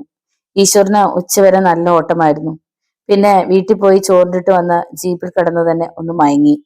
ഉച്ച കഴിഞ്ഞ് ഓട്ടം അടുപ്പായിരുന്നാൽ ഒട്ടുമുക്കാലും വണ്ടികൾ മരക്കാർ മൂഴി കവലയിൽ കിടപ്പുണ്ടായിരുന്നു. ജീപ്പുകളുടെ നിരയ്ക്ക് പിന്നിൽ ചീട്ടുകളി തകൃതിയായി നടക്കുന്നുണ്ട്. മൊബൈൽ പാപ്പി ബാർബർ ഷോപ്പിൽ കയറിയിരുന്ന് വിടി പറയുന്നു. ഈ നേരത്താണ് വിജയന്റെ വരവ്. നന്നായി കുടിച്ച കാരണത്താൽ അയാളുടെ കാലുകൾ നിലത്തുറയ്ക്കുന്നുണ്ടായിരുന്നില്ല. അവന്റെ വരവ് കണ്ടപ്പോൾ തന്നെ ഈശ്വർ മറ്റെങ്ങോ നോക്കി മുഖം തിരിച്ചിരുന്നു. പക്ഷെ വിജയൻ അവന്റെ അടുത്തേക്ക് തന്നെ വന്നു. എടാ ഈശ്വറെ, നമുക്ക് കുറെ കണക്ക് തീർക്കാനുണ്ടല്ലോടാ, അതിപ്പം അങ്ങ് തീർക്കണം. ഈശ്വർ പതിയെ തിരിഞ്ഞു. വിജയ, നീ പോ, എനിക്ക് നിന്നോട് സംസാരിക്കാൻ താല്പര്യമില്ല. അത് പറ്റത്തില്ലല്ലോ, എനിക്ക് നിന്നോട് സംസാരിക്കണം. ബോംബ് കേസിന്റെ ജാമ്യം തീരാറായി. അതിനു മുന്നേ നാലാൾ കേൾക്കെ എനിക്ക് നിന്നോട് ചിലത് ചോദിക്കണമെടാ പട്ടി. ജീപ്പിൽ നിന്ന് ആടുകയാണ് അയാൾ. ഈശ്വർക്ക് അടിമുടി പെരുത്തു കയറി. വിജയ, വെറുതെ വഴക്കുണ്ടാക്കാൻ വരാതെ പോകാനാ നിന്നോട് ഞാൻ പറഞ്ഞേ. ഫ, എന്നോട് കൽപ്പിക്കാൻ നീ ആരാടാ? നിന്റെ വീട്ടിൽ പോലും നീ പറയുന്നത് ആരെങ്കിലും കേൾക്കുമായിരുന്നോടാ? അതുകൊണ്ടല്ലടാ നിന്റെ പെങ്ങൾ കണ്ട ആണുങ്ങളുടെ ഒക്കെ കൂടെ അഴിഞ്ഞാടാൻ പോയത്, അവിഹിത ഗർഭം ഉണ്ടാക്കിയിട്ട് ആത്മഹത്യ ചെയ്തത്. ഉറക്കെ അലറുകയായിരുന്നു വിജയൻ. എല്ലാവരുടെയും ശ്രദ്ധ അവിടേക്കായിരുന്നു. എടാ, നാവടക്കാൻ. പതിഞ്ഞതെങ്കിലും കടുത്തതായിരുന്നു ഈശ്വരുടെ ശബ്ദം. നീ പോടാ പുല്ലേ. വിജയൻ പല്ലിളിച്ചു കാട്ടി. ഇനിയും ഞാൻ വിളിച്ചു പറയാമടാ, പെങ്ങളെ കൂട്ടിക്കൊടുപ്പല്ലായിരുന്നടാ നിന്റെ ജോലി. ഇനി ക്ഷമിക്കാനാവാതെ ജീപ്പിൽ തന്നെ ഇരുന്നു കൊണ്ട് ഒറ്റ തൊഴിയായിരുന്നു ഈശ്വർ. തൊട്ടപ്പുറത്ത് കിടന്നിരുന്ന പുളുത്തിനാടുവിന്റെ ജീപ്പിന്റെ സീറ്റിലേക്ക് മറിഞ്ഞു വിജയൻ. പാപ്പി ബാർബർ ഷോപ്പിൽ നിന്നിറങ്ങി ഓടി വന്നു. ഈശ്വർ ജീപ്പിൽ നിന്ന് ചാടി ഇറങ്ങി. കൈലി മടക്കി കുത്തിയിട്ട് വിജയന്റെ ഷർട്ടിൽ കുത്തിപ്പിടിച്ച് വലിച്ചുയർത്തി. കാൽമുട്ടുകൊണ്ട് അടിവയറ്റിൽ ഒരു താടനെ മേൽപ്പിച്ചു. നിലവിളിച്ചു പോയി വിജയൻ. എന്നാൽ അതിനിടെ പിന്നെയും വിളിച്ചു പറഞ്ഞു. ഇനിയും ഞാൻ പറയാമടാ, നിന്റെ പെങ്ങടെ മാത്രമല്ല നിന്റെ അമ്മയുടെ കഥകളും പറയും ഞാൻ. ഈശ്വരുടെ ചുരുട്ടിയ കൈത്തലം ഒരു കൂടം പോലെ പറന്നു ചെന്ന് വിജയന്റെ നെഞ്ചു ചതച്ചു. കഴിവേറി കൊന്നുകളയും നിന്നെ ഞാൻ. നാളെ പ്രഭാതം നിന്നെ കാണിക്കത്തില്ല ഞാൻ. അപ്പോഴേക്കും പാപ്പിയും മറ്റു ഡ്രൈവർമാരും ഒക്കെ ഇടയ്ക്ക് കയറി ഈശ്വരുടെ കയ്യിൽ നിന്നും വിജയനെ വിടിവിച്ചു. ഒന്നുകൂടി ഭീഷണി ഉയർത്തിയിട്ടാണ് വിജയൻ പോയത്. അന്ന് പിന്നെ കവലയിൽ കിടക്കാൻ ഈശ്വറിന് മനസ്സ് വന്നില്ല. ജീപ്പുമായി മടങ്ങി. പിറ്റേന്ന് രാവിലെ ആരോ വിളിക്കുന്നത് കേട്ടാണ് ഈശ്വർ ഉണർന്നത്. വാതിൽ തുറന്ന് പുറത്തു വന്നപ്പോ മൊബൈൽ പാപ്പി. എന്താടാ രാവിലെ, ഓട്ടം വല്ലതുമുണ്ടോ? ചോദിച്ചു കഴിഞ്ഞാണ് പാപ്പി വല്ലാതെ കിതയ്ക്കുന്നത് ഈശ്വർ ശ്രദ്ധിച്ചത്. നീ ഓടി വരികയായിരുന്നോടാ? അവൻ തലകുലുക്കി. എന്താ രാവിലെ? അത് പിന്നെ. കിതപ്പിനിടയിൽ പാപ്പി പറഞ്ഞ കാര്യം കേട്ടപ്പോൾ ഒരു മഴ കൊണ്ട് ശിരസ് വെട്ടിപ്പിളർന്നതുപോലെ ഈശ്വർ കിടുങ്ങിപ്പോയി, പിടഞ്ഞുപോയി. നീ നീ സത്യമാണോടാ പറയുന്നത്? കേട്ടത് വിശ്വസിക്കാനാവാതെ മൊബൈൽ പാപ്പിക്ക് നേരെ തുറച്ചു നോക്കി ഈശ്വർ. അവന്റെ ശബ്ദം വല്ലാതെ വിറകൊണ്ടിരുന്നു. അതെ ആശാനെ, പാപ്പി പറഞ്ഞു. ഞാൻ പോയി കണ്ടേച്ചാ വരുന്നത്. എവിടെ കിടക്കുന്നത്? തുരുത്തിപ്പാടത്ത് കലുങ്കിനടിയില്. കോളനിക്ക് പിന്നിലുള്ള പാടമാണ് തുരുത്തിപ്പാടം. വാടാ. ഒരു ഷർട്ട് എടുത്തിട്ടുകൊണ്ട് ഈശ്വർ നടന്നു കഴിഞ്ഞു. പാപ്പിയും പിന്നാലെ ചെന്നു. ആശാനെ, ആശാൻ ഇപ്പൊ അങ്ങോട്ട് പോകാതിരിക്കുന്നതാ നല്ലത്. ഈശ്വർ തിരിഞ്ഞു നോക്കി. അതിപ്പോ. അവൻ തല ചൊറിഞ്ഞു. ഈശ്വരന്റെ കണ്ണുകൾ കുറുകി. പറയടാ. ഇല്ല, ഒന്നുമില്ല. ഈശ്വർ അമർത്തിയൊന്ന് മൂളിയിട്ട് ധൃതിയിൽ നടന്നു. വിവരം കേട്ടറിഞ്ഞവരൊക്കെ തുരുത്തിപ്പാടത്തേക്ക് ഓടുന്നുണ്ടായിരുന്നു. ഈശ്വറും പാപ്പിയും അങ്ങെത്തുമ്പോ നല്ലൊരു ജനക്കൂട്ടം ഉണ്ടായിരുന്നു അവിടെ. ആളുകൾക്കിടയിലൂടെ ഈശ്വർ മുന്നിൽ കടന്നു. അവിടെ കലുങ്കിന് താഴെ പാടത്തിന് നടുവിലൂടെയുള്ള കൈത്തോട്ടിൽ പകുതി വെള്ളത്തിലും ബാക്കി വരമ്പത്തുമായി മരിച്ചു കിടക്കുന്നു വിജയൻ. നെഞ്ചിന്റെ ഭാഗത്തു നിന്നും ഒഴുകി പടർന്നുണങ്ങിയ ചോര ഷർട്ടിൽ കാണാം. കണ്ണുകൾ തുറച്ചു നിന്നിരുന്നു. കയ്യിലും ഷർട്ടുമായിരുന്നു വിജയന്റെ വേഷം.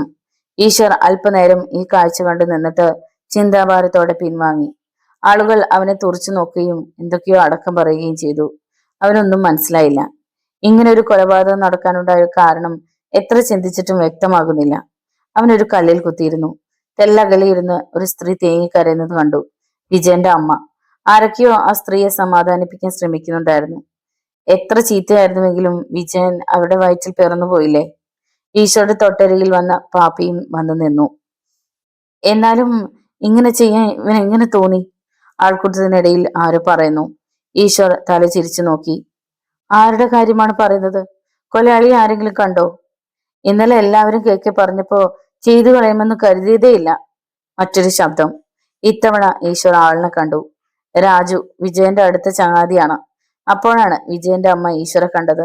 പെട്ടെന്ന് കരച്ചിൽ നിർത്തി ആ സ്ത്രീ ചാടി എണീറ്റ് ഈശ്വരുടെ നേരെ ഓടി വന്നു. എടാ പട്ടി! ഈശ്വർ ഞെട്ടിത്തിരിഞ്ഞു. ഓടി വന്ന സ്ത്രീ ഈശ്വരുടെ തലക്കടിച്ചു. ചെകുത്താനെ, നീ പറഞ്ഞ പോലെ പറ്റിച്ചല്ലോടാ, എന്റെ കുഞ്ഞിനെ കൊന്നു കളഞ്ഞല്ലോടാ. ഏ? അവൻ ചാടി എണീറ്റു. പിന്നെയും അടിക്കാൻ ഭാവിച്ച ആ സ്ത്രീയുടെ കൈക്ക് പിടിച്ചു. നിങ്ങൾ എന്താ പറഞ്ഞ? ഞാൻ എന്ത് ചെയ്തെന്നാ? എന്റെ മോനെ കൊന്നെന്ന് അവർ തലയിൽ കൈവച്ച് പ്രാഗി. നീ മുടിഞ്ഞു പോകത്തേ ഉള്ളടാ. പിന്നെ പൊട്ടിക്കരഞ്ഞുകൊണ്ട് അവർ താഴേക്ക് ഊർന്നു. ഈശ്വർ സ്തംഭിച്ചു നിന്നു. ജനങ്ങളുടെ പെറുവിറുപ്പ് ഇതായിരുന്നുവെന്ന് അവൻ ഉറപ്പായി. ചകിത ഭാവത്തിൽ അവൻ അവരെ നോക്കി. എല്ലാ മുഖങ്ങളിലും പുച്ഛമാണെന്ന് അറിഞ്ഞു.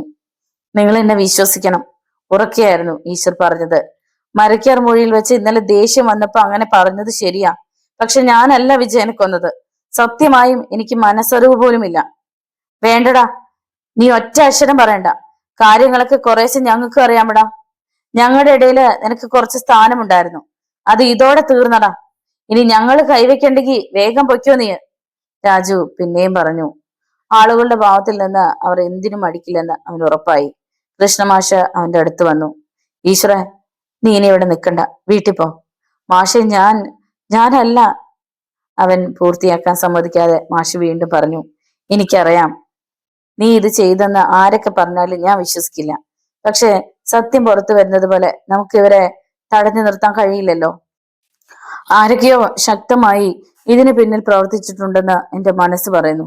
അതുകൊണ്ട് ഒരു പ്രശ്നം ഉണ്ടാകും മുമ്പ് നീ വീട്ടിൽ പോ, പിന്നെ ഞാൻ അങ്ങോട്ട് വരാം. കൃഷ്ണമാഷിനെയും കോളനിയിലെ ആളുകളെയും ഒന്നുകൂടി നോക്കിയിട്ട് ഈശ്വർ പതിയെ വീട്ടിലേക്ക് നടന്നു. പാപ്പിയും അവനെ അനുധാവനം ചെയ്തു. ഈശ്വർ വീട്ടുമുറ്റത്തേക്ക് കയറുമ്പോ 2 പോലീസ് ജീപ്പുകൾ സൈറൻ ഇട്ടുകൊണ്ട് ചീറിപ്പാഞ്ഞ് പടിഞ്ഞാറോട്ട് പോയി. പോർട്ടർ ദാമോദരനും ജാനകിയും വിവരം പറഞ്ഞ് തുരുത്തിപ്പാടത്തേക്ക് പോയിരിക്കുകയാണ്. തന്റെ മുറിയിലെ കസേരയിൽ ഈശ്വർ തളർന്നിരുന്നു.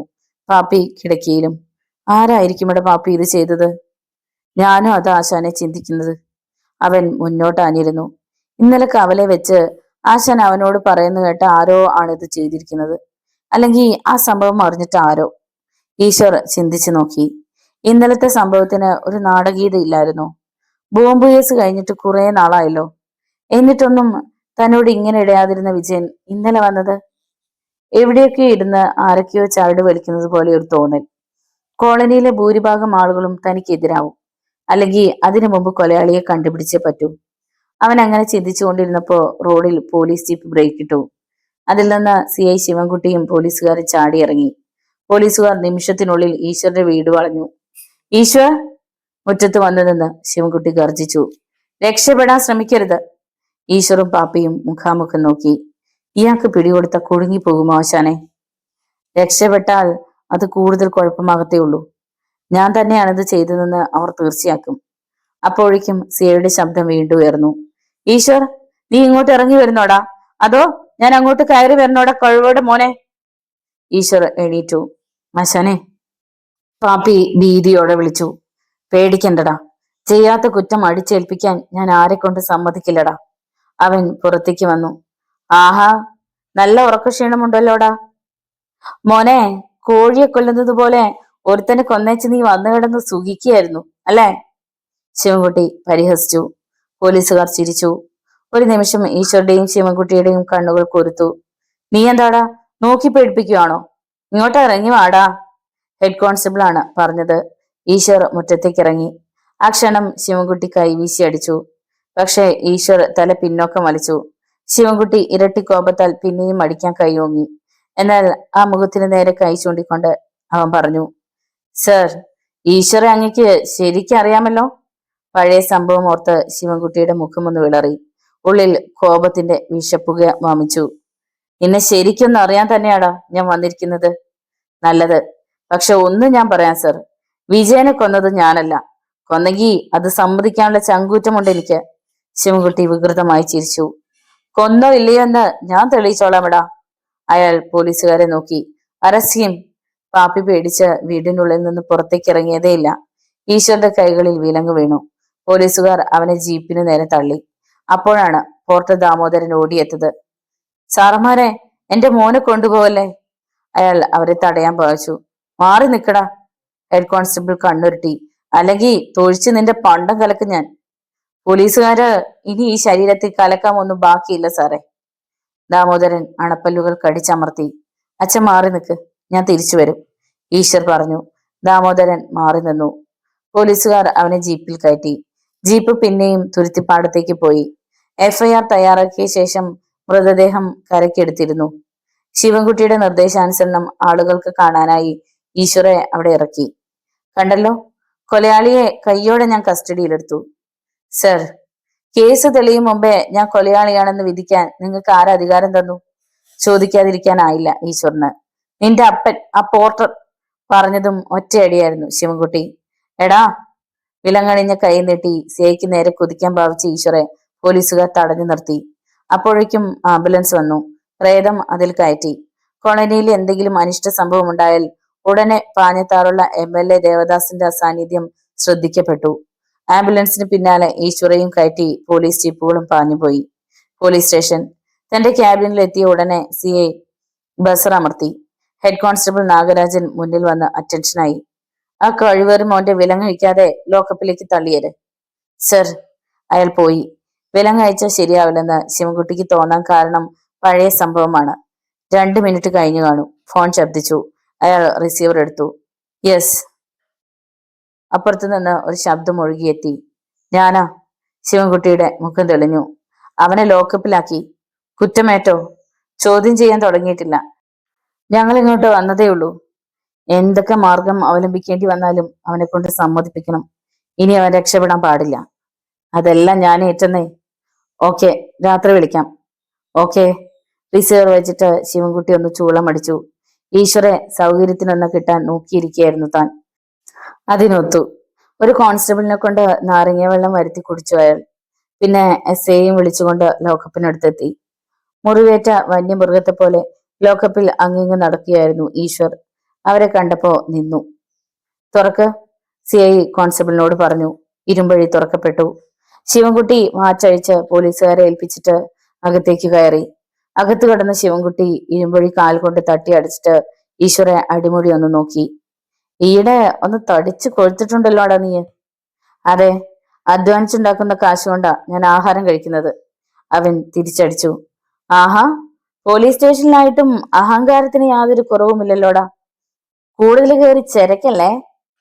സാറിന്റെ തൊഴില് ഞാൻ ഒരിക്കലും ഏറ്റെടുക്കില്ല, അവൻ ചിരിച്ചു. അവന്റെ ആ നിർഭയാവസ്ഥ ശിവൻകുട്ടിയെ തെല്ല് പകപ്പിക്കുകയും ചെയ്തു.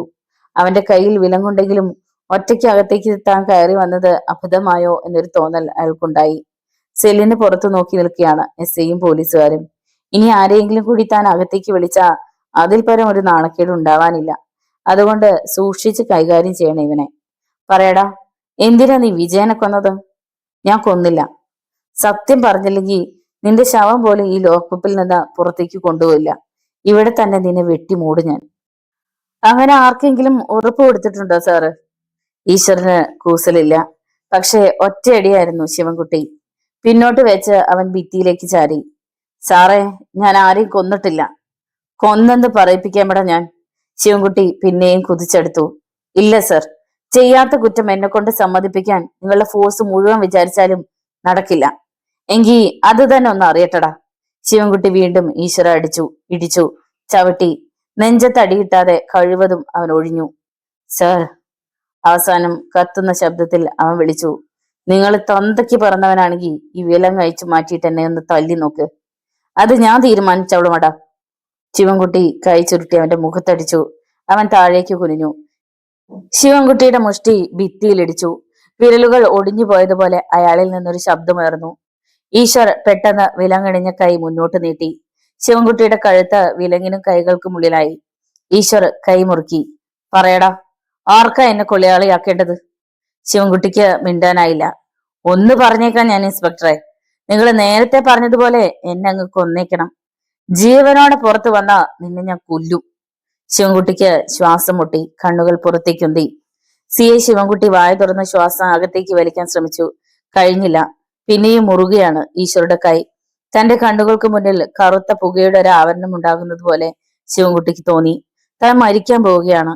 സഹായത്തിന് മറ്റാരെങ്കിലും വിളിക്കണമെന്നുണ്ട്, പക്ഷെ കഴിയുന്നില്ല.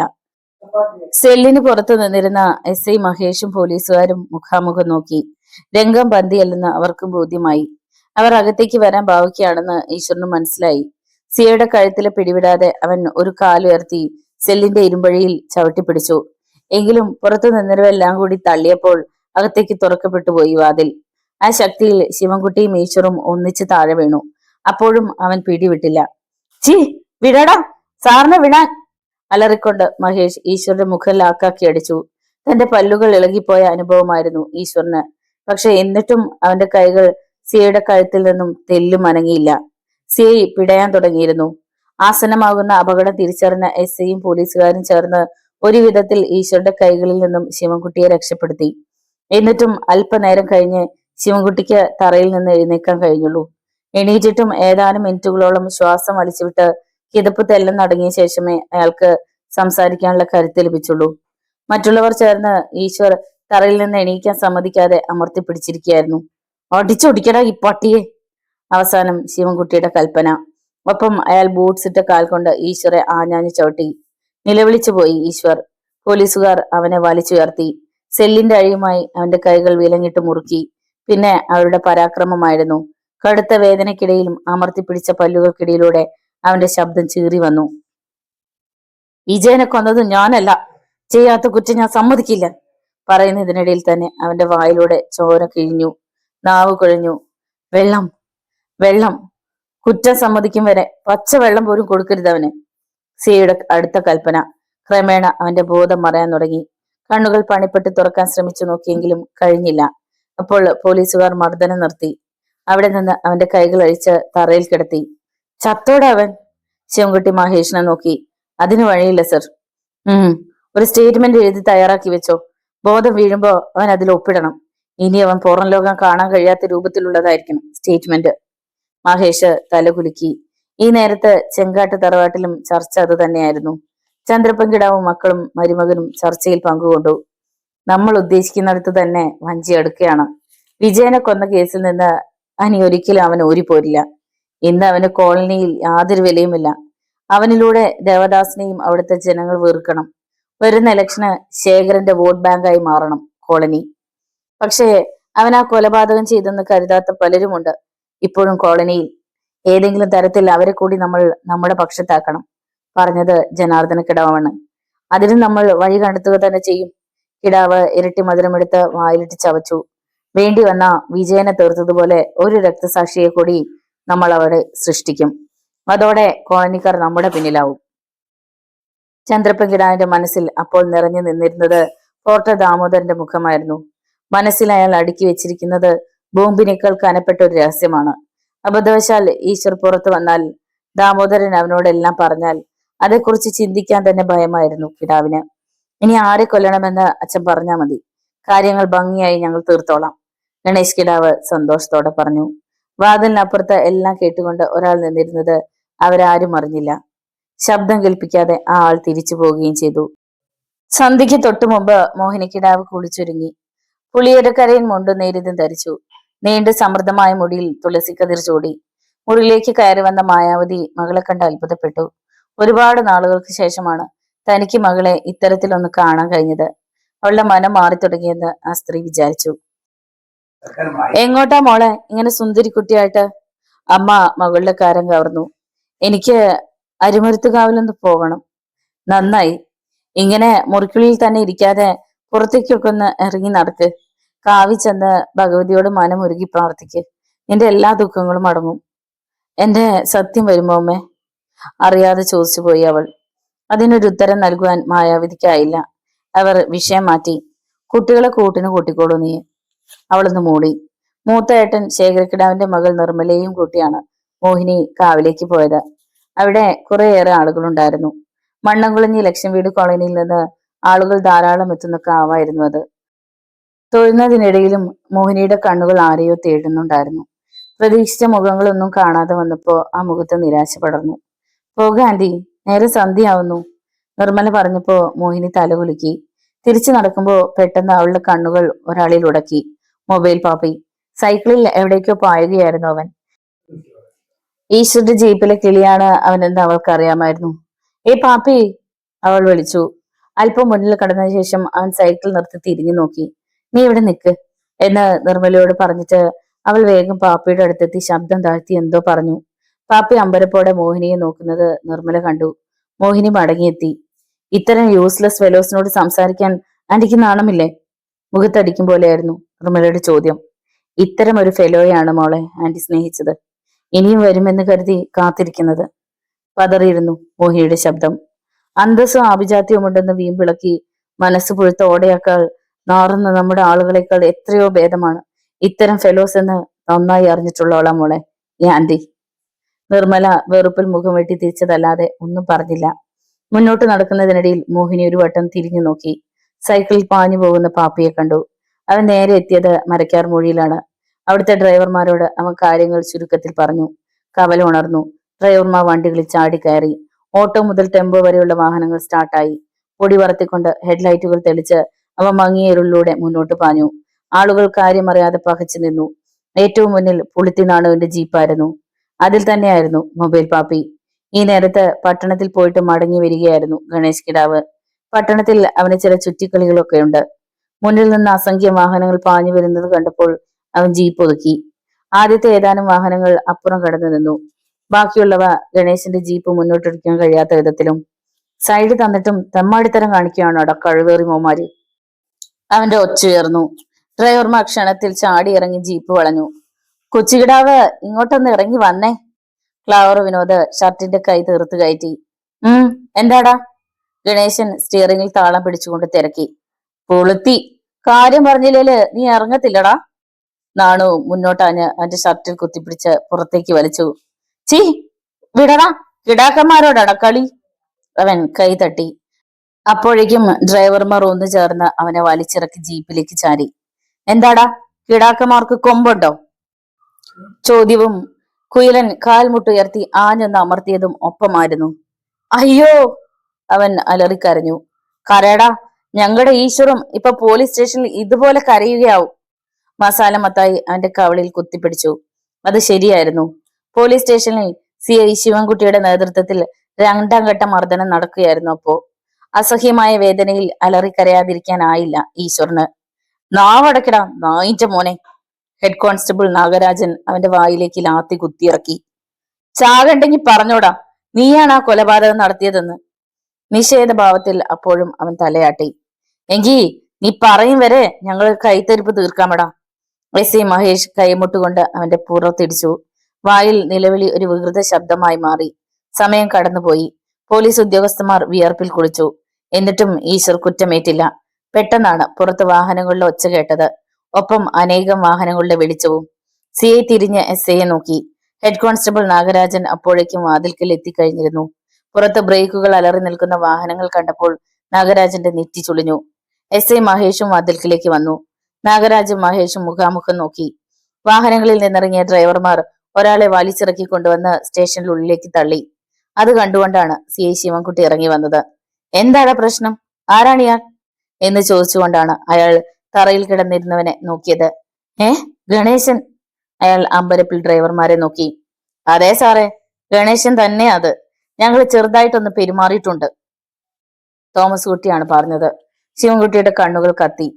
പോലീസ് സ്റ്റേഷനാണെന്ന് മറന്നോണ്ടാണോടാ നിന്റെയൊക്കെ സംസാരം പ്രവൃത്തി? അല്ല സാറേ, നല്ലോണം ഓർത്തോണ്ട് തന്നെയാ. മസാല മത്തായി തിരിച്ചടിച്ചു. ഗണേശ് കിടാവ് ഒരു വിധത്തിൽ എണീറ്റു. എന്നെ ഇവന്മാര് തല്ലി. ഞാനൊരു തെറ്റും ചെയ്തിട്ടില്ല സർ, അവൻ പറഞ്ഞു.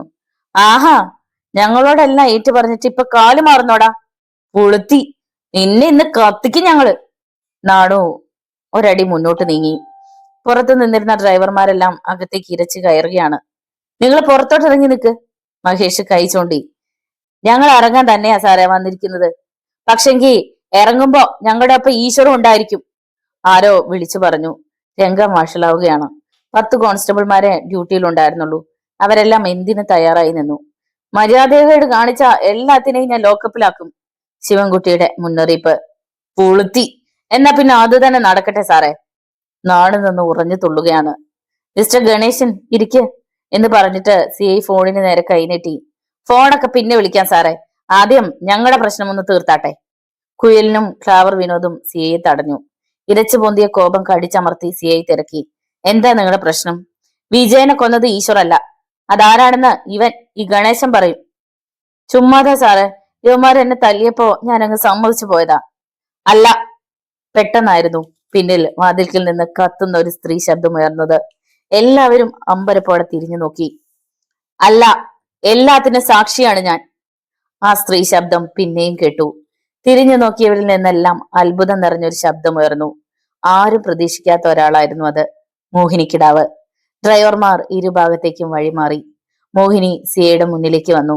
ഗണേശൻ കസേരയിൽ നിന്ന് ചാടി എഴുന്നേറ്റു. നിന്നോട് ആര് പറഞ്ഞടി ഇവിടെ വരാൻ? നിന്നാരാണ് ഇങ്ങോട്ട് കൊണ്ടുവന്നത്? ഞാൻ. അവൾക്ക് പിന്നാലെ അകത്തേക്ക് വന്ന മൊബൈൽ പാപ്പി പറഞ്ഞു. ചെങ്കാട്ട് തറവാട്ടിൽ മനുഷ്യപ്പറ്റുള്ള ഒരാളുണ്ടെന്ന് ഇന്നാണ് ഞാൻ അറിഞ്ഞത്. ഞങ്ങള് പറഞ്ഞ സാറന്മാര് വിശ്വസിക്കുകയില്ലെന്നറിയാം. അതുകൊണ്ടാ മോഹിനി ചേച്ചിയെ തന്നെ കൊണ്ടുവന്നത്. പട്ടിച്ചി, നിന്നെ ഇന്ന് ഞാൻ. ഗണേശൻ അനുജത്തിക്ക് നേരെ കൈ ചൂണ്ടി. തൊട്ടുപോകരുത്, അവൾ ജ്വലിച്ചു. ഏട്ടനും അനുജത്തിയും വീട്ടില്. ഇത് പോലീസ് സ്റ്റേഷനാ, മറക്കണ്ട. ഡ്രൈവർമാർ ഒറ്റക്കെട്ടായി. വിഷമവും കോപവും ഒന്നിച്ചു വന്ന ഗണേശൻ നിന്ന് ഉരുകി തുള്ളി. അവൻ പല്ലുകൾ കടിച്ചു പൊട്ടിക്കുന്ന ശബ്ദം അവൾക്ക് കേൾക്കാമായിരുന്നു. നീ തറവാട്ടിലേക്ക് വാടി, വെട്ടി തുണ്ടമാക്കും ഞാനിന്ന്. ഏതായാലും പോലീസ് സ്റ്റേഷനിൽ വെച്ച് തന്നെ ഇങ്ങനെ പറഞ്ഞതിന് നന്ദി. എനിക്ക് എന്ത് സംഭവിച്ചാലും ഉത്തരവാദി ഏട്ടനാണല്ലോ. മോഹിനി CI ശിവൻകുട്ടിയെ നോക്കി. ഇത്രയും ആളുകൾ സാക്ഷികളുമാണല്ലോ, അല്ലേ സർ? ശിവൻകുട്ടി അവളെ തുറച്ചു നോക്കിയതല്ലാതെ ഒന്നും പറഞ്ഞില്ല. ഇവൾ തറവാട്ടിൽ നിന്ന് ആരും അറിയാതെ എങ്ങനെ പുറത്തു വന്നുവെന്നാണ് ഗണേശൻ ചിന്തിച്ചത്. എന്നാൽ നേരത്തെ ക്ഷേത്ര നടക്കിൽ വെച്ച് കണ്ടപ്പോ മോഹിനിയും മൊബൈൽ പാപ്പയും കൂടി ചില പദ്ധതികൾ ആസൂത്രണം ചെയ്തിരുന്നു. അതിൻ പ്രകാരം തറവാടിന് പിൻഭാഗത്തു കൂടി പുറത്തു കടന്ന മോഹിനി ചെങ്കാടൻ കടവിനടുത്ത് കാത്തു നിന്നിരുന്ന മൊബൈൽ പാപ്പിക്കരികിൽ എത്തുകയായിരുന്നു. ഡ്രൈവർമാരുടെ മധ്യത്തിൽ വെച്ച് ഗണേശൻ കിടാവ് കുറ്റമേറ്റപ്പോൾ പാപ്പി കൊളുത്തിനാണുവിനെയും കൂട്ടി ചെങ്കാടൻ കടവിലേക്ക് പോയിരുന്നു. മോഹിനി എന്തിനാണ് സാക്ഷിയായത്? ശിവൻകുട്ടി തിരക്കി.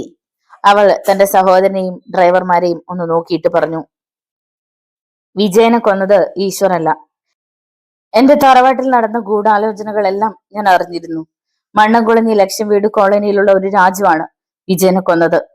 ഡ്രൈവർമാർ മുഖാമുഖം നോക്കി. രാജു? നിസ്സഹായ ഭാവത്തിൽ ഗണേശ് കിടാവിനെ നോക്കി. തന്റെ കൈപ്പിടിയിൽ നിന്ന് കാര്യങ്ങൾ വഴുതിപ്പോയതിന്റെ നിരാശ ആ മുഖത്ത് പ്രതിഫലിക്കുന്നുണ്ടായിരുന്നു. താനും അകപ്പെട്ടുപോയി എന്ന് ഗണേശനും ഉറപ്പായി. ഇത്രയും ആളുകൾ സാക്ഷി നിൽക്കെ ഇനി അത്ര വേഗത്തിൽ ഊരിപ്പോകാനും ആവില്ല. അല്ലെങ്കിൽ രാജു പോലീസ് കസ്റ്റഡിയിൽ ആയിക്കൂടാ. പോലീസ് പിടിച്ച അവൻ തന്റെ പേര് പറയും. അതോടെ സർവ്വതും തകർന്നു. CI SIക്ക് നേരെ തിരിഞ്ഞു. മഹേഷ് സർ, രാജുവിനെ കസ്റ്റഡിയിൽ എടുക്കണം, ഈ രാത്രി തന്നെ. സർ. മഹേഷ് 4-5 പോലീസുകാരെയും കൂട്ടി യാത്രയ്ക്കൊരുങ്ങി. അങ്ങനെ സാറന്മാര് തന്നെ അങ്ങ് വിട്ടാൽ ശരിയാകത്തില്ല. ചിലപ്പോ രാജുവിനെ കണ്ടില്ലെന്നും പറഞ്ഞ് മടങ്ങി വരാനും മടിക്കുന്നവരല്ല പോലീസുകാർ. കുയിലൻ ഉറക്കെ പറഞ്ഞു. അതുകൊണ്ട് ഞങ്ങൾ കുറെ പേര് കൂടെ വരാം. കുറെ പേരാക്കണ്ട, എല്ലാവർക്കും പോകാം.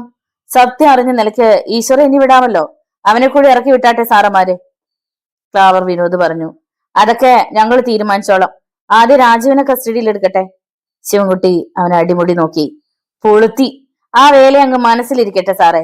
ഈശ്വരനെ ഇറക്കാതെ ഞങ്ങൾ പോവില്ല. മാത്രമല്ല, രാജുവിനെ അറസ്റ്റ് ചെയ്യാൻ ഇവിടുന്ന് ആരെയും പുറത്തോട്ട് ഇറങ്ങണമെങ്കിൽ ഞങ്ങൾ സമ്മതിക്കണം. നാടു നിന്ന് ചൊലിച്ചു.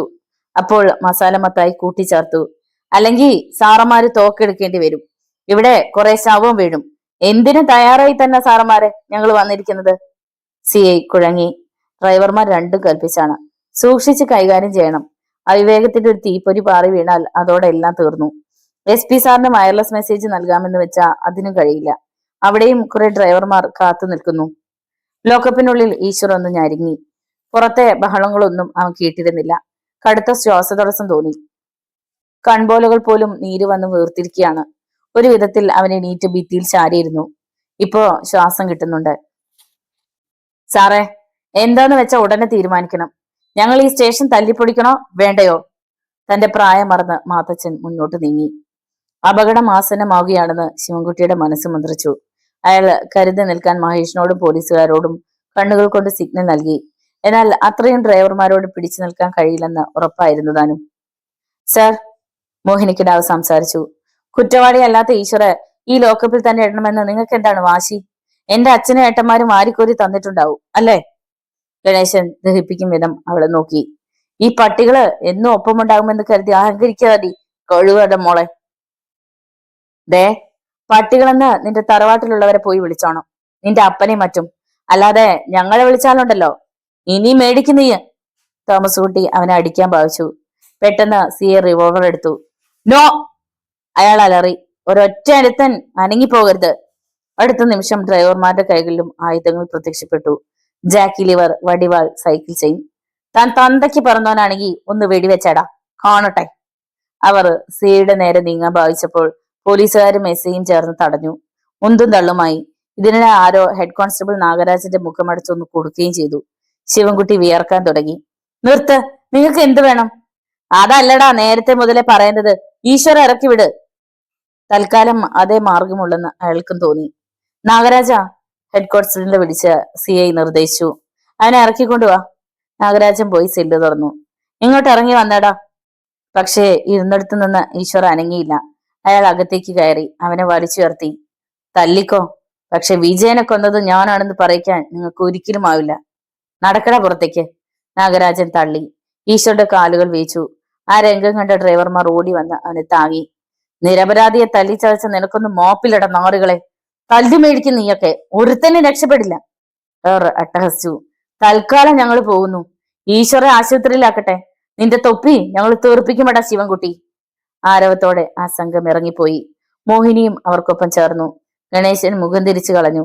പുറത്ത് വാഹനങ്ങളെല്ലാം സ്റ്റാർട്ടാവുന്ന ശബ്ദം കേട്ടു. ഒരു കാര്യം മറന്നു. ജീപ്പ് പിന്നോട്ടെടുക്കുകയായിരുന്ന പുളുത്തി നാണു പെട്ടെന്ന് ബ്രേക്ക് അമർത്തി ചാടി ഇറങ്ങി.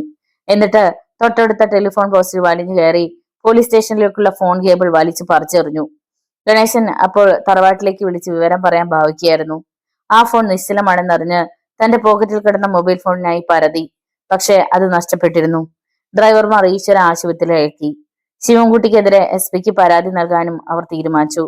അതിനു മുമ്പ് രാത്രി തന്നെ രാജുവിനെ പിടിക്കണം, അല്ലെങ്കിൽ അവൻ രക്ഷപ്പെടും, മാത്തച്ഛൻ പറഞ്ഞു. മറ്റുള്ളവർ അത് സമ്മതിച്ചു. ഒരു സംഘം രാജുവിനെ തേടിപ്പോയി.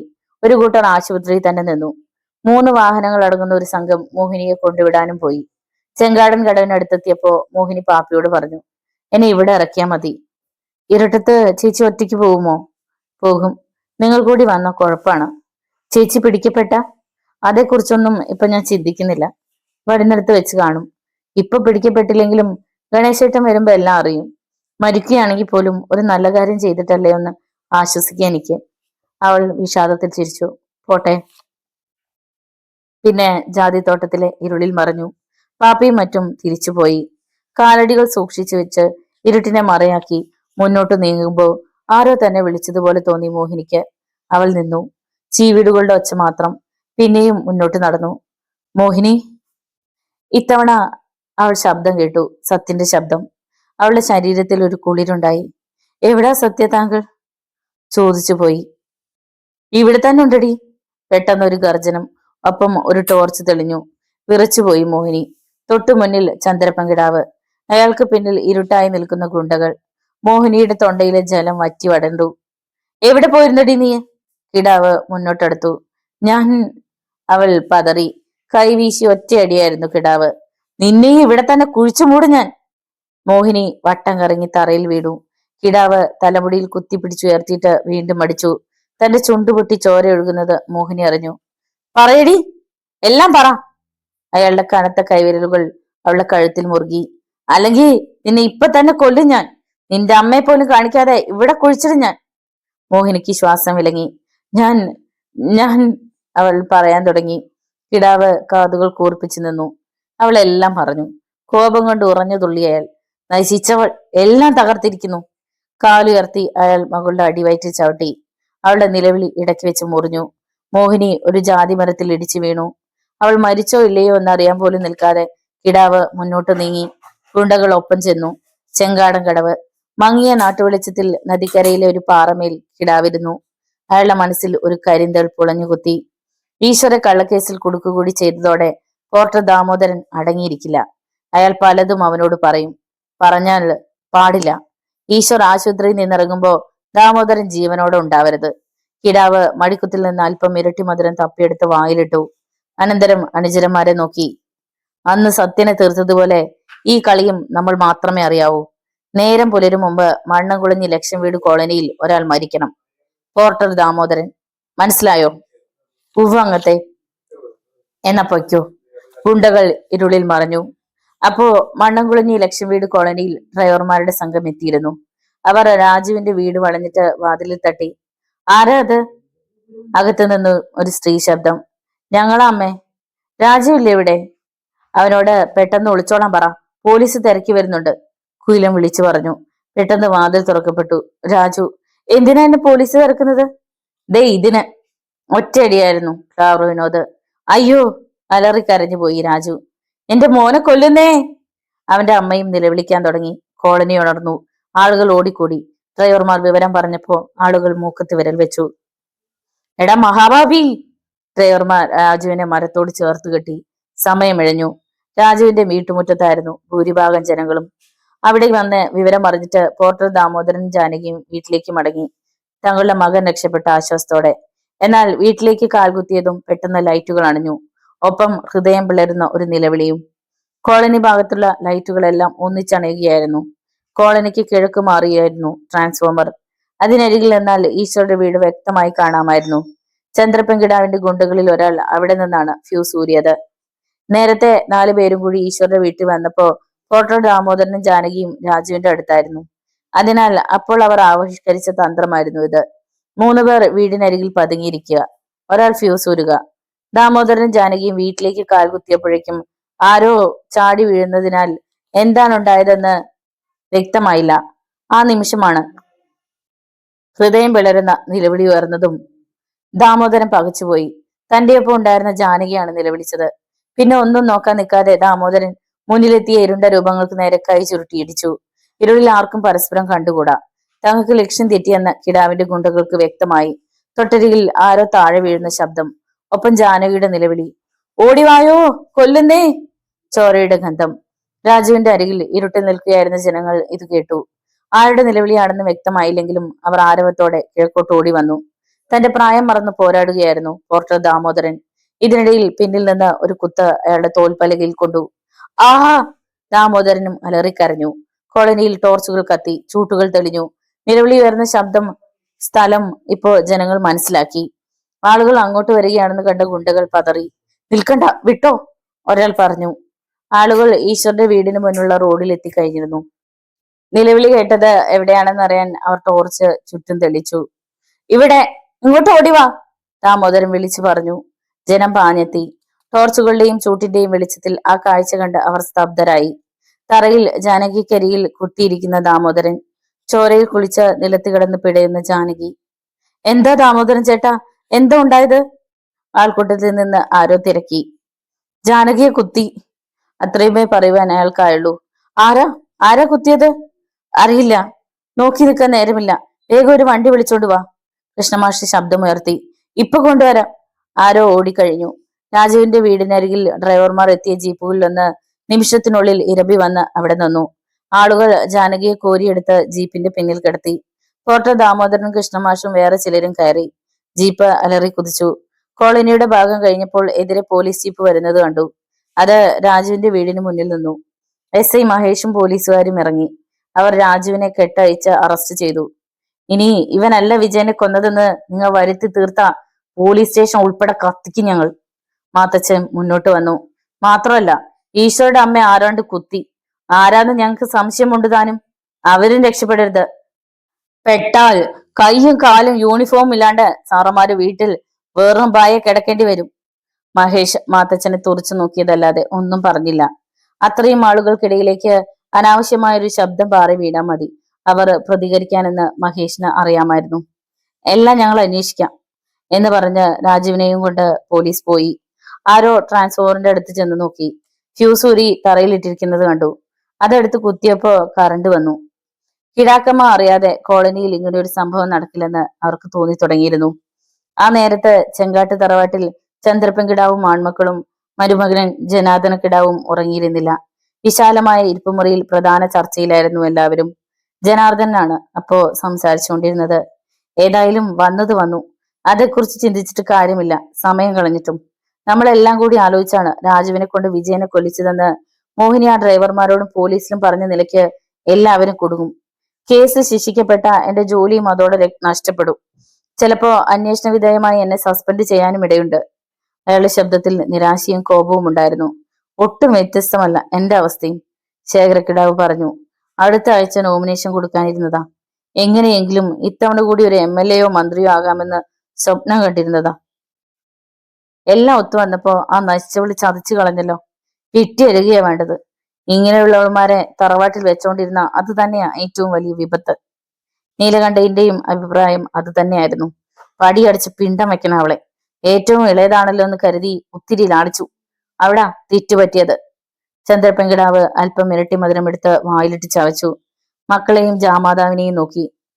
എന്റെ കാഴ്ചപ്പാടിൽ ഒറ്റ പോംവഴിയേ ഉള്ളൂ. എല്ലാ കണ്ണുകളും അയാളിലേക്ക് തിരിഞ്ഞു. എല്ലാവരും കൂടി ഒരു കേസിൽ കുരുങ്ങുന്നതിനേക്കാൾ നല്ലത് നമ്മൾ ഒരാളെ മാത്രം തൽക്കാലം വിട്ടുകൊടുക്കുന്നതാണ്. പിന്നെ കേസ് വരട്ടെ, അപ്പൊ നമുക്ക് അതിനനുസരിച്ച് നീങ്ങാം. അച്ഛൻ ഉദ്ദേശിക്കുന്നത് എന്താണെന്ന് മക്കൾക്കും മരുമകനും വ്യക്തമായില്ല. കിടാവ് വിശദീകരിച്ചു. തൽക്കാലം ഗണേശൻ പോലീസ് കസ്റ്റഡിയിൽ തന്നെ കഴിയട്ടെ. അതല്ലെങ്കിൽ താൻ സ്വയം ചിന്തിച്ച് വിജയനെ കൊലപ്പെടുത്തിയതാണെന്ന് രാജു പറയണം. നോട്ടുകെട്ടുകൾ എറിഞ്ഞു കൊടുത്ത അവൻ അങ്ങനെ തന്നെ ചെയ്യുമെന്നാണ് എന്റെ വിശ്വാസം. അക്കാര്യമൊക്കെ വേണ്ട വിധത്തിൽ ശിവൻകുട്ടി നോക്കിക്കൊള്ളൂ. നന്ദിയുള്ള നായാണ് അയാൾ. ഇനി രാജു സമ്മതിച്ചില്ലെങ്കിൽ ഗണേശൻ അവനുമായി ആലോചിച്ചാണ് ഈ മർഡർ പ്ലാൻ ചെയ്തതായിക്കോട്ടെ. അപ്പോഴും മറ്റുള്ളവർ രക്ഷപ്പെടുമല്ലോ. പിന്നെ ശ്രദ്ധിക്കേണ്ട ഒരു കാര്യം, നേരത്തെ അങ്ങനെയൊക്കെ പറഞ്ഞെങ്കിലും മോഹിനി ഇനി നമുക്കെതിരായി ഒരിടത്തും ഒന്നും പറയാൻ പാടില്ല. അതിനുള്ള പോംവഴിയൊക്കെ ഞാൻ കണ്ടിട്ടുണ്ട്. എല്ലാവരും മുഖാമുഖം നോക്കി. ഗണേശൻ കൊലപാതകത്തിൽ പ്രതിയായി അകത്ത് കിടക്കുക. തങ്ങൾക്കും തറവാടിനും അത് ഏറെ മാനക്കേടുമുണ്ടാക്കുമെന്ന കാര്യത്തിൽ തർക്കമില്ലെങ്കിലും ഇപ്പോ അച്ഛന്റെ അഭിപ്രായം സ്വീകരിക്കുന്നതാണ് ബുദ്ധി എന്ന് തോന്നി. പോരെങ്കി അവൻ കല്യാണം കഴിച്ചിട്ട് പോലും ഇല്ലല്ലോ. പക്ഷെ അവൻ സമ്മതിക്കുമോ? നമ്മൾ അവനോട് ചെയ്യുന്ന ചതിയല്ലേ ഇത്? ശേഖരകിടാവിന് സംശയം.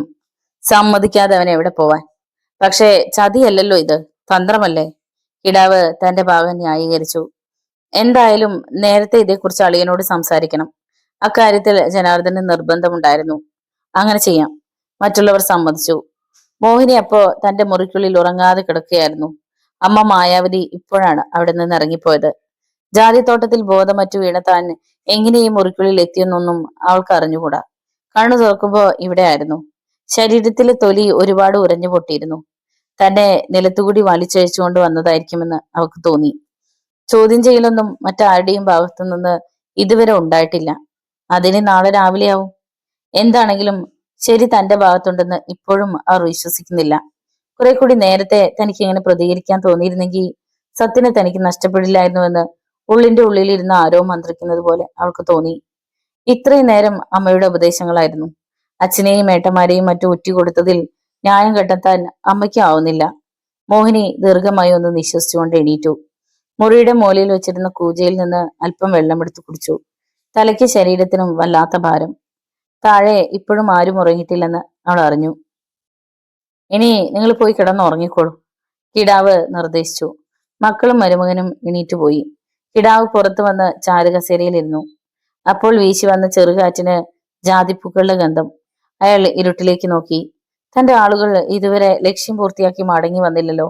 എന്തായാലും അവർ വന്നതിന് ശേഷമേ ഉറങ്ങുന്നുള്ളെന്ന് അയാൾ തീർച്ചയാക്കി. സമയമിഴഞ്ഞു. ആരൊക്കെയോ പതിഞ്ഞ കാലടികളോടെ മുറ്റത്തേക്ക് വന്നപ്പോ അയാൾ എണീറ്റു. തന്റെ അനുചരന്മാരാണെന്ന് അറിഞ്ഞപ്പോ ആഹ്ലാദം തോന്നി. കിടാവ് അവർക്കരികിലേക്ക് ചെന്നു. കാര്യം സാധിച്ചല്ലോ അല്ലേ? ഉവ്, പക്ഷെ തീർത്തു പറയാനാവില്ല. അവർ അവിടെ ഉണ്ടായത് മുഴുവൻ പറഞ്ഞു. കനത്ത ഇരുട്ടായത് കാരണം കുത്തുകൊണ്ടത് ദാമോദരനാണോ ജാനകിക്കാണോ നിശ്ചയമില്ല. കിടാവ് ഒന്ന് അമർത്തി മൂളി. നിങ്ങളും പോയി കിടന്നുറങ്ങ് എന്ന് പറഞ്ഞിട്ട് തന്റെ മുറിയിലേക്ക് നടന്നു. പ്രഭാതം. ആശുപത്രി മുറ്റത്ത് അപ്പോഴും മരക്കാർമൂഴി കവലയിൽ കിടന്ന് ഓടുന്ന ഭൂരിഭാഗം വാഹനങ്ങളും ഉണ്ടായിരുന്നു. അറിഞ്ഞവർ അങ്ങോട്ട് വരികയായിരുന്നു. ഈശ്വര അഡ്മിറ്റ് ചെയ്തിരുന്ന അതേ ആശുപത്രി തന്നെയായിരുന്നു ജാനകിയെയും എത്തിച്ചത്. രക്തം ഒരുപാട് വാർന്നു പോയിരുന്നു. നേരത്തോട് നേരം കഴിയാതെ തീർത്തൊന്നും പറയാനാവില്ലെന്ന് ഡോക്ടർമാർ പറഞ്ഞു. ഈശ്വര അമ്മയും ഒരേ ആശുപത്രിയിലായിരുന്നിട്ടും അവനോട് ആരും ഒന്നും പറഞ്ഞിട്ടില്ല. പറഞ്ഞാൽ എങ്ങനെയാവും അവൻ പ്രതികരിക്കുന്നതെന്ന് ആർക്കും ചിന്തിക്കാനാവില്ല. എന്നാലും നമ്മൾ പറയാതിരുന്നാൽ എങ്ങനെയാ? ഡ്രൈവർമാർ കൂടി ആലോചിച്ചു. ജാനകി അമ്മയ്ക്ക് എന്തെങ്കിലും സംഭവിച്ചു പോയാ അവൻ നമ്മളോട് ചോദിക്കില്ലേ? ഒന്ന് പറഞ്ഞുകൂടിയില്ലല്ലോ എന്ന്. ചോദിച്ചത് ക്ലാവർ വിനോദാണ്. കാര്യമൊക്കെ ശരി തന്നെയാ. പുളുത്തിനാണു തുടർന്നു. ഇപ്പൊ എന്തായാലും അവൻ അമ്മയെ കാണാനാവില്ല. അങ്ങോട്ട് ആരെയും കടത്തിവിടുന്നതുമില്ല. അതുകൊണ്ട് എന്തെങ്കിലും ഒന്ന് അറിഞ്ഞിട്ട് അവനോട് പറയുന്നതാ ബുദ്ധിയെന്ന് എനിക്ക് തോന്നുന്നത്. പക്ഷെ എനിക്കാണെങ്കിൽ പറയാതിരിക്കാൻ കഴിയുന്നില്ല. അറിയാതെ എങ്ങാനും പറഞ്ഞു പോകുമോന്ന എന്റെ പേടി. മൊബൈൽ പാപ്പി ഉള്ള സത്യം തുറന്നു പറഞ്ഞു. മറ്റുള്ളവർ കോപത്തോടെ അവനെ നോക്കി. അങ്ങനെയാണെങ്കിൽ നീ തൽക്കാലം അങ്ങോട്ട് പോകണ്ടടാ. ഈശ്വർ കണ്ണു തുറന്ന് കിടക്കുകയായിരുന്നു. ശരീരത്തിന് ഇപ്പോഴും നല്ല വേദനയുണ്ട്.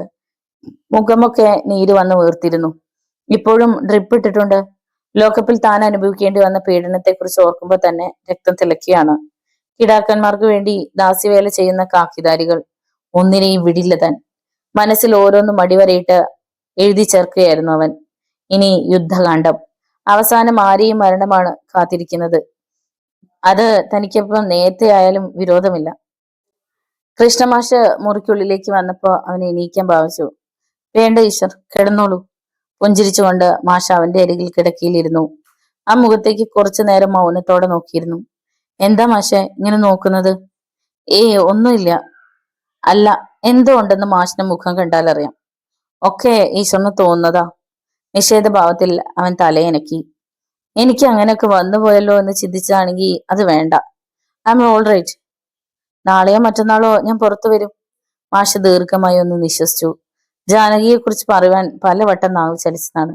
പക്ഷെ അടക്കി. പറയരുതെന്നാണല്ലോ മറ്റുള്ളവർ തീരുമാനിച്ചിരിക്കുന്നത്. അപ്പോ ഈശ്വരെ അമ്പരപ്പിച്ചുകൊണ്ട് ഒരാൾ അങ്ങോട്ട് വന്നു. MLA ദേവദാസ്.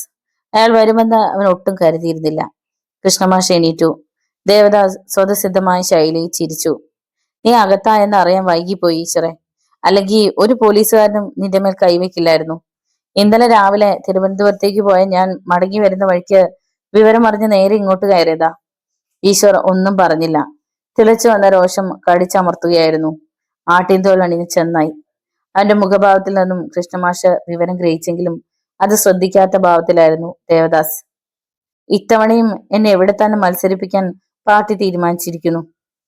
ഈശ്വർ, നീ ഇവിടെ നിന്ന് ഇറങ്ങിക്കഴിഞ്ഞാൽ ഉടനെ ജീപ്പുമായി പോരെ. ഇലക്ഷൻ പ്രസിഡന്റത്തിന് നിന്റെ ജീപ്പ് ഞാൻ ഇപ്പോഴേ ബുക്ക് ചെയ്ത് കഴിഞ്ഞിരിക്കുന്നു. അവനൊന്ന് മൂളി. ആട്ടെ, ജാനകി എവിടെയാ കിടക്കുന്നത്? അയാൾ ചോദിച്ചപ്പോൾ ഈശ്വർ അമ്പരന്നു. കൃഷ്ണമാഷ് അരുതെന്ന് ആംഗ്യം കാണിക്കുന്നതും ഈശ്വർ കണ്ടു. എന്താ മാഷെ, എന്റെ അമ്മയ്ക്ക് എന്തു പറ്റി? അവന് ധൃതിയായി. അത് ഒന്നുമില്ല ഈശ്വർ. ഞാൻ അങ്ങനെയല്ലല്ലോ കേട്ടത്. ജാനകി ആരോ കുത്തിയെന്നോ ഇവിടെ അഡ്മിറ്റ് ചെയ്തെന്നോ ദേവദാസ് തുറന്നു പറഞ്ഞു. അമ്മേ! ഒറ്റ അലർച്ചയായിരുന്നു ഈശ്വർ. ആ ശബ്ദം ആശുപത്രിയുടെ ഭിത്തികളിൽ തല്ലി അലച്ചു. സർവ്വവേദനയും മറന്ന് അവൻ കുതിച്ചെണീറ്റു. കയ്യിൽ നിന്ന് നീഡിൽ ഊരിപ്പോയി. അതുവഴി ചോര വന്നു. ട്രിപ്പ് സ്റ്റാൻഡ് തറയിൽ വീണു. ഗ്ലൂക്കോസ് കുപ്പി പ്ലാസ്റ്റിക് ആയതിനാൽ പൊട്ടിയില്ല. മുന്നിൽ നിന്നിരുന്ന ദേവദാസിനെയും കൃഷ്ണമാഷിനെയും തള്ളി മാറ്റി കൊടുങ്കാറ്റ് പോലെ അവൻ പുറത്തേക്ക് കുതിച്ചു. ഇന്ദ്രൻ എന്ന നോവൽ ഇവിടെ അവസാനിച്ചിരിക്കുന്നു. ഈ ക്രൈം ത്രില്ലറിന്റെ ബാക്കി ഭാഗം ഈശ്വർ എന്ന പുസ്തകത്തിലാണ്. അത് ഇതുവരെ എൻ്റെ കയ്യിൽ കിട്ടിയിട്ടില്ല. കിട്ടിയാൽ ഉടനെ വായിക്കുന്നതായിരിക്കും.